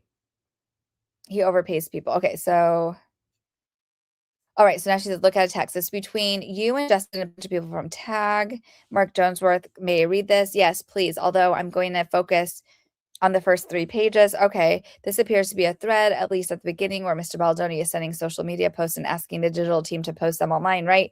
Answer, he is saying to boost. I see that, to boost. Okay. I see that question. And if you flip to the page ending in 720, Mr. Baldoni says, among other things, I really don't want bots defending me as it feeds into their potential narrative. Do you see that? Answer, what time? I'm sorry. I thought you were question. Oh, that's all right. It's the first text at the top. It looks like an answer. First text, it says you'll have to flip the back page 1, I see, to see the text from Mr. Baldoni. And then if you flip the page to see the content, it starts with, hey, tag team. Yes. Okay. So he says, as read, I really don't want bots defending me. It feeds into their potential narrative. Correct. Was that the reason why Wayfair did not want to use bots? Shapiro objection. Witness, well, can I read this whole text? Ms. Shaw says, yeah, because it's saying, as read, I've been seeing some Instagram comments on random posts defending me by people who are private with no followers and they feel like bots. Can you please confirm we are not doing any of that? I really don't want bots defending me as it feeds into their potential narrative. I think this is further confirmation that we did not want to do anything of this nature. Question, right? Answer.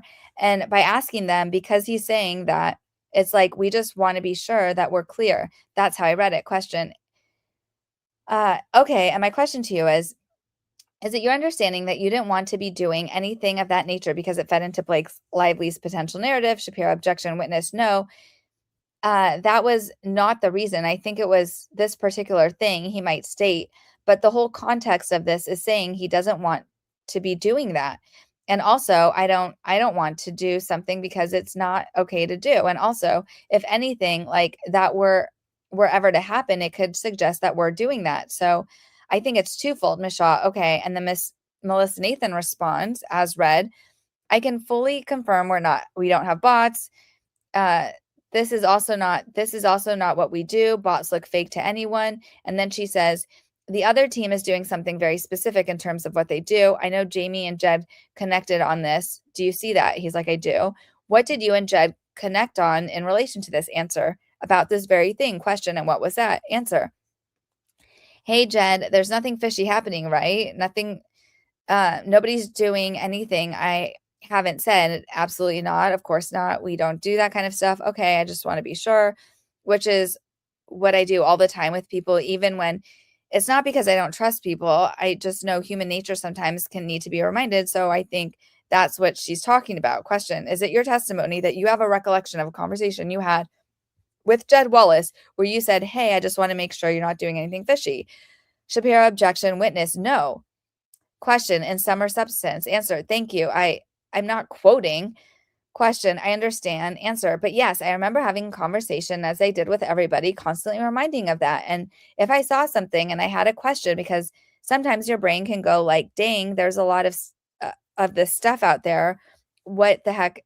I know it's not happening, but I just need sometimes confirmation over and over again. Sometimes I would do that. Question. Okay, you can call Jed to ask him about that. Is that right? Shapiro, objection. Witness, I don't remember who called who. I don't remember how it happened. I just know that there was a connection on that. I remember having about asking for clarity. Miss Shaw. Question. Do you remember whether it was a phone conversation or some sort of written communication? Glover, objection form. Witness, I don't recall. I don't recall. Miss Shaw. You don't. Answer. I imagine it was a phone call, but I don't know for sure. Question. Okay. So you don't have a specific recollection of a phone call when you said this to him. Answer. No, I just have a specific recollection of inquiring and stating or restating. Answer. It says, as read, the other team is doing something very specific in terms of what they do. I know Jamie and Jed connected on this. Did you connect with Jed on what his team was doing? That was something very specific that his team does. Glover, objection form. Shapiro, objection form. Witness, I don't read it that way.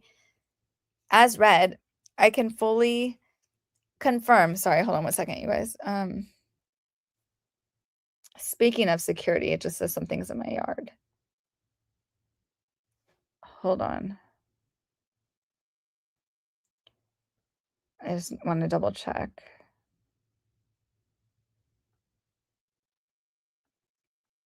Okay, I don't really see anything, so probably false alarm. Okay, let's keep going. Objection from witness. I don't read it that way. I can fully confirm that we do not have bots. This is also not what we do. Bots look fake to anyone. The other team, I could be wrong, but I read this as the other team, as in Blake Lively is doing something very specific in terms of what they do. I know Jamie and Heath had connected on this. I don't know. That's how I read it. That's how I read it too, Jamie. But this is from Melissa. I just don't know. Miss Shaw, okay, you can put that document to the side. Answer, okay. People don't like it when I speculate, but I'm not. Answer, all right, I'm going to show you a contract that is a very long document now. Answer, oh, this is the one you wanted to know if I was going to read it from the beginning to the end. Question, yes. And I will direct you to the pages that I have a question about, which are only 2 pages in this. Feel free to flip through it. I would appreciate it if you don't take a long time, given that we're near the end.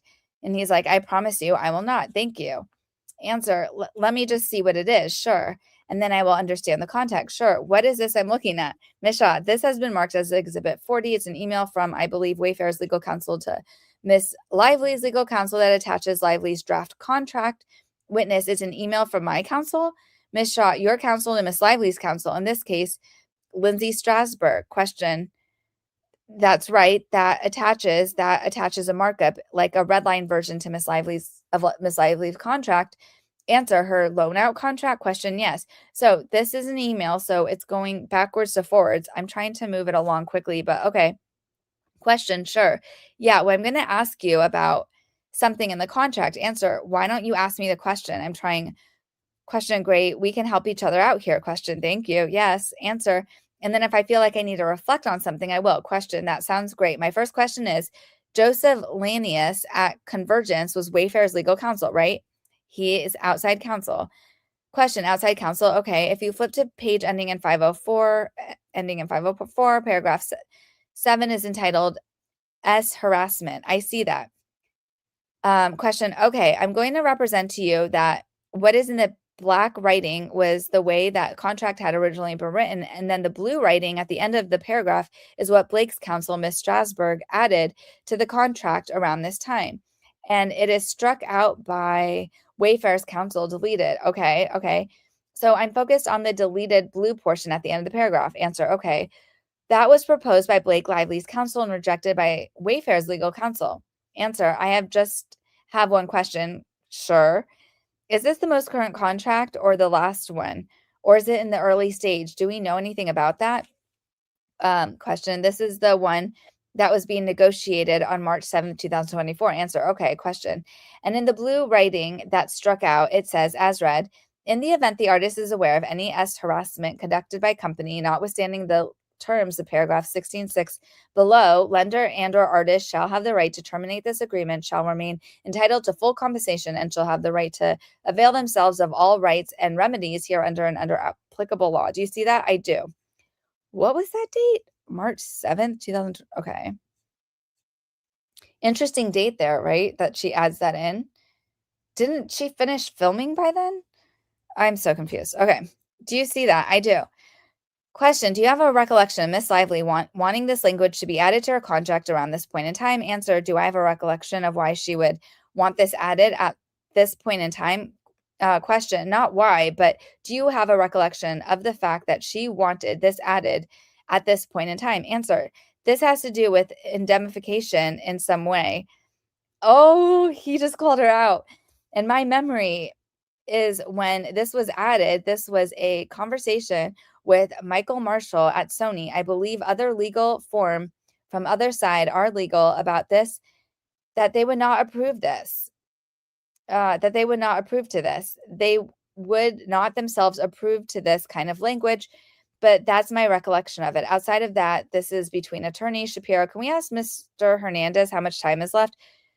A videographer, 10 minutes. Ms. Shaw, okay. Is it your understanding that Wayfair did not approve of this language? Answer, I don't know either way. Question, do you see the comment bubble there? It says, this is not acceptable. Yes. Question, as read, there can be no instances where there is a right to terminate the agreement or have a right of injunction relief. Answer, injunction relief, I assumed indemnification. I spoke incorrectly. Thank you.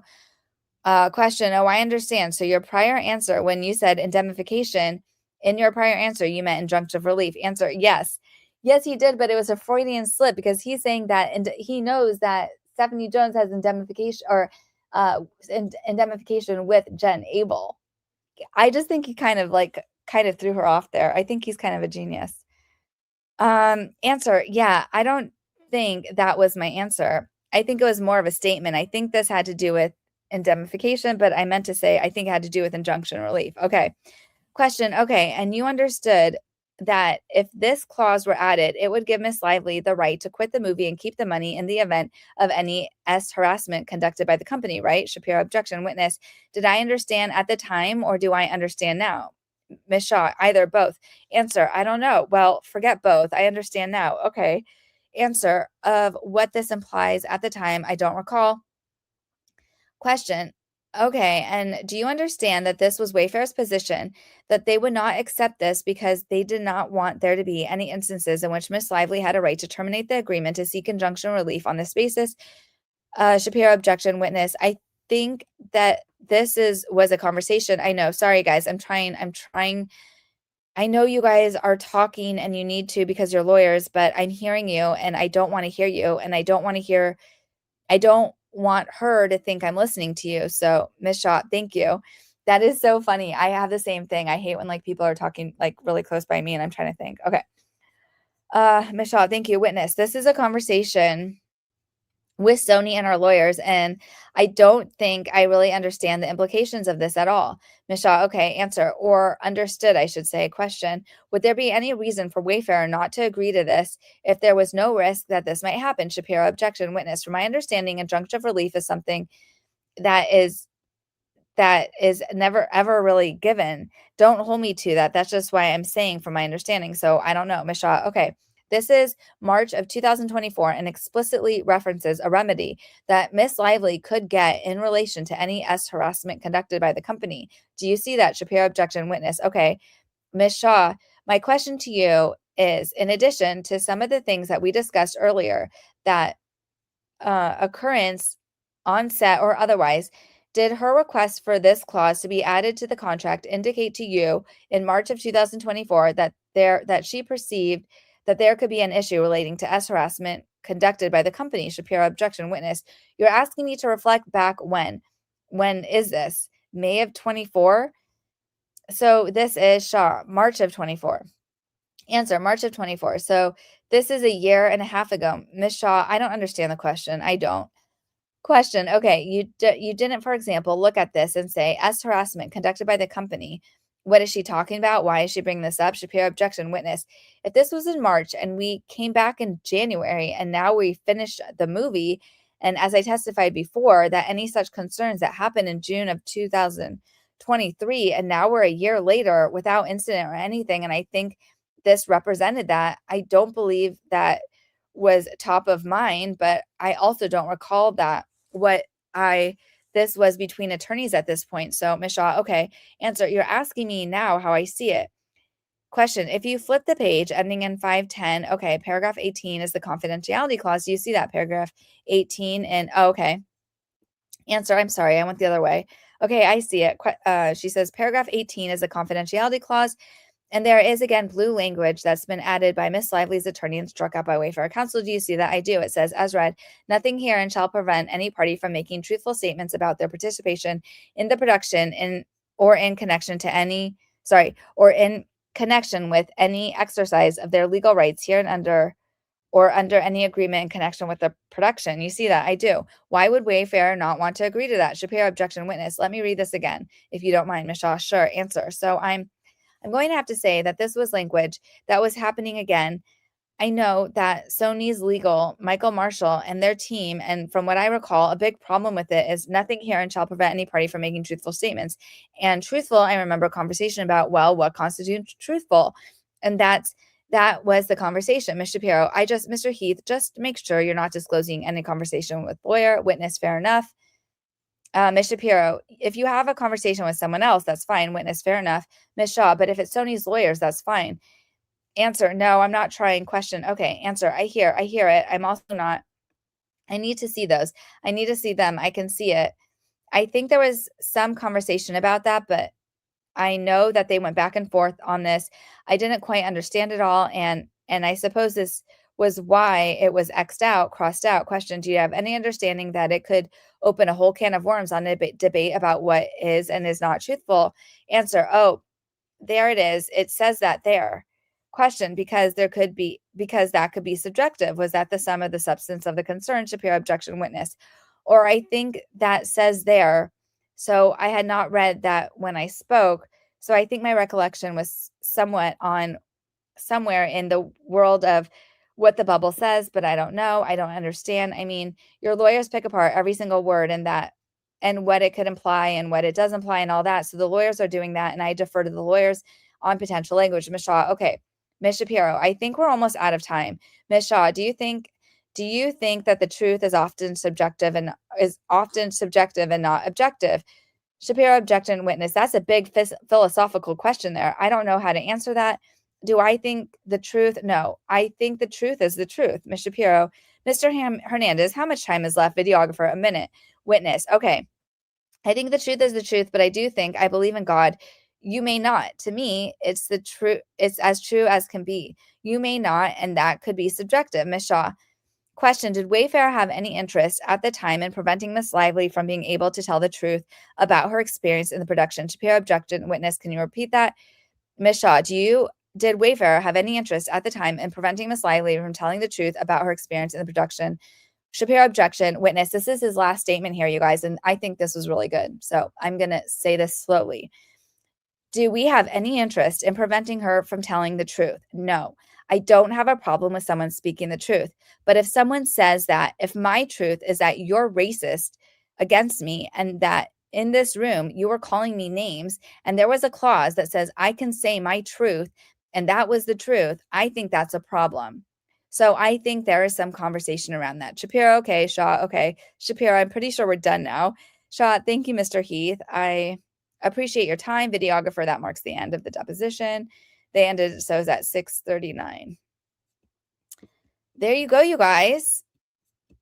And by the way, they have this in the end, like, you know, word counts and everything. And I checked it out before and I didn't really see anything that like stood out too much. But yeah, I'm going to go back to you.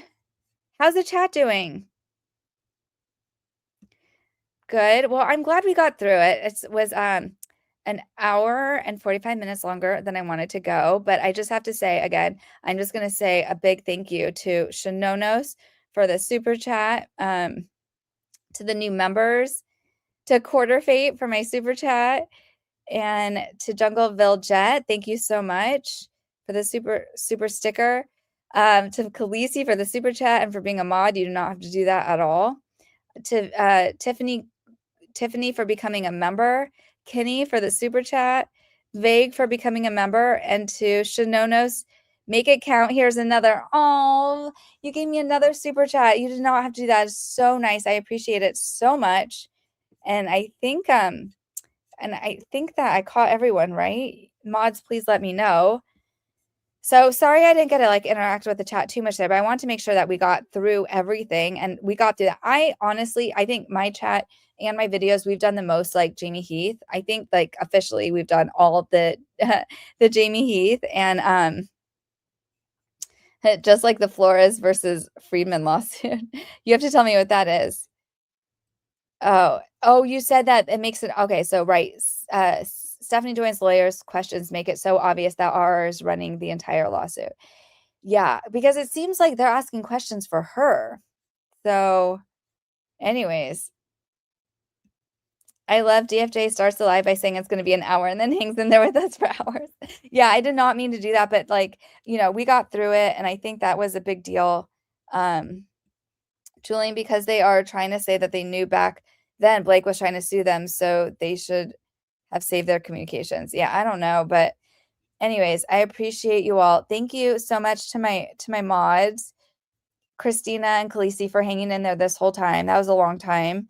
And yeah, I mean, the Doxxgate is not over yet. So there's going to be more and I'll be covering it when we get there. And yeah, thank you so much, you guys. I will talk to you soon. Have a great weekend. Thank you so much again.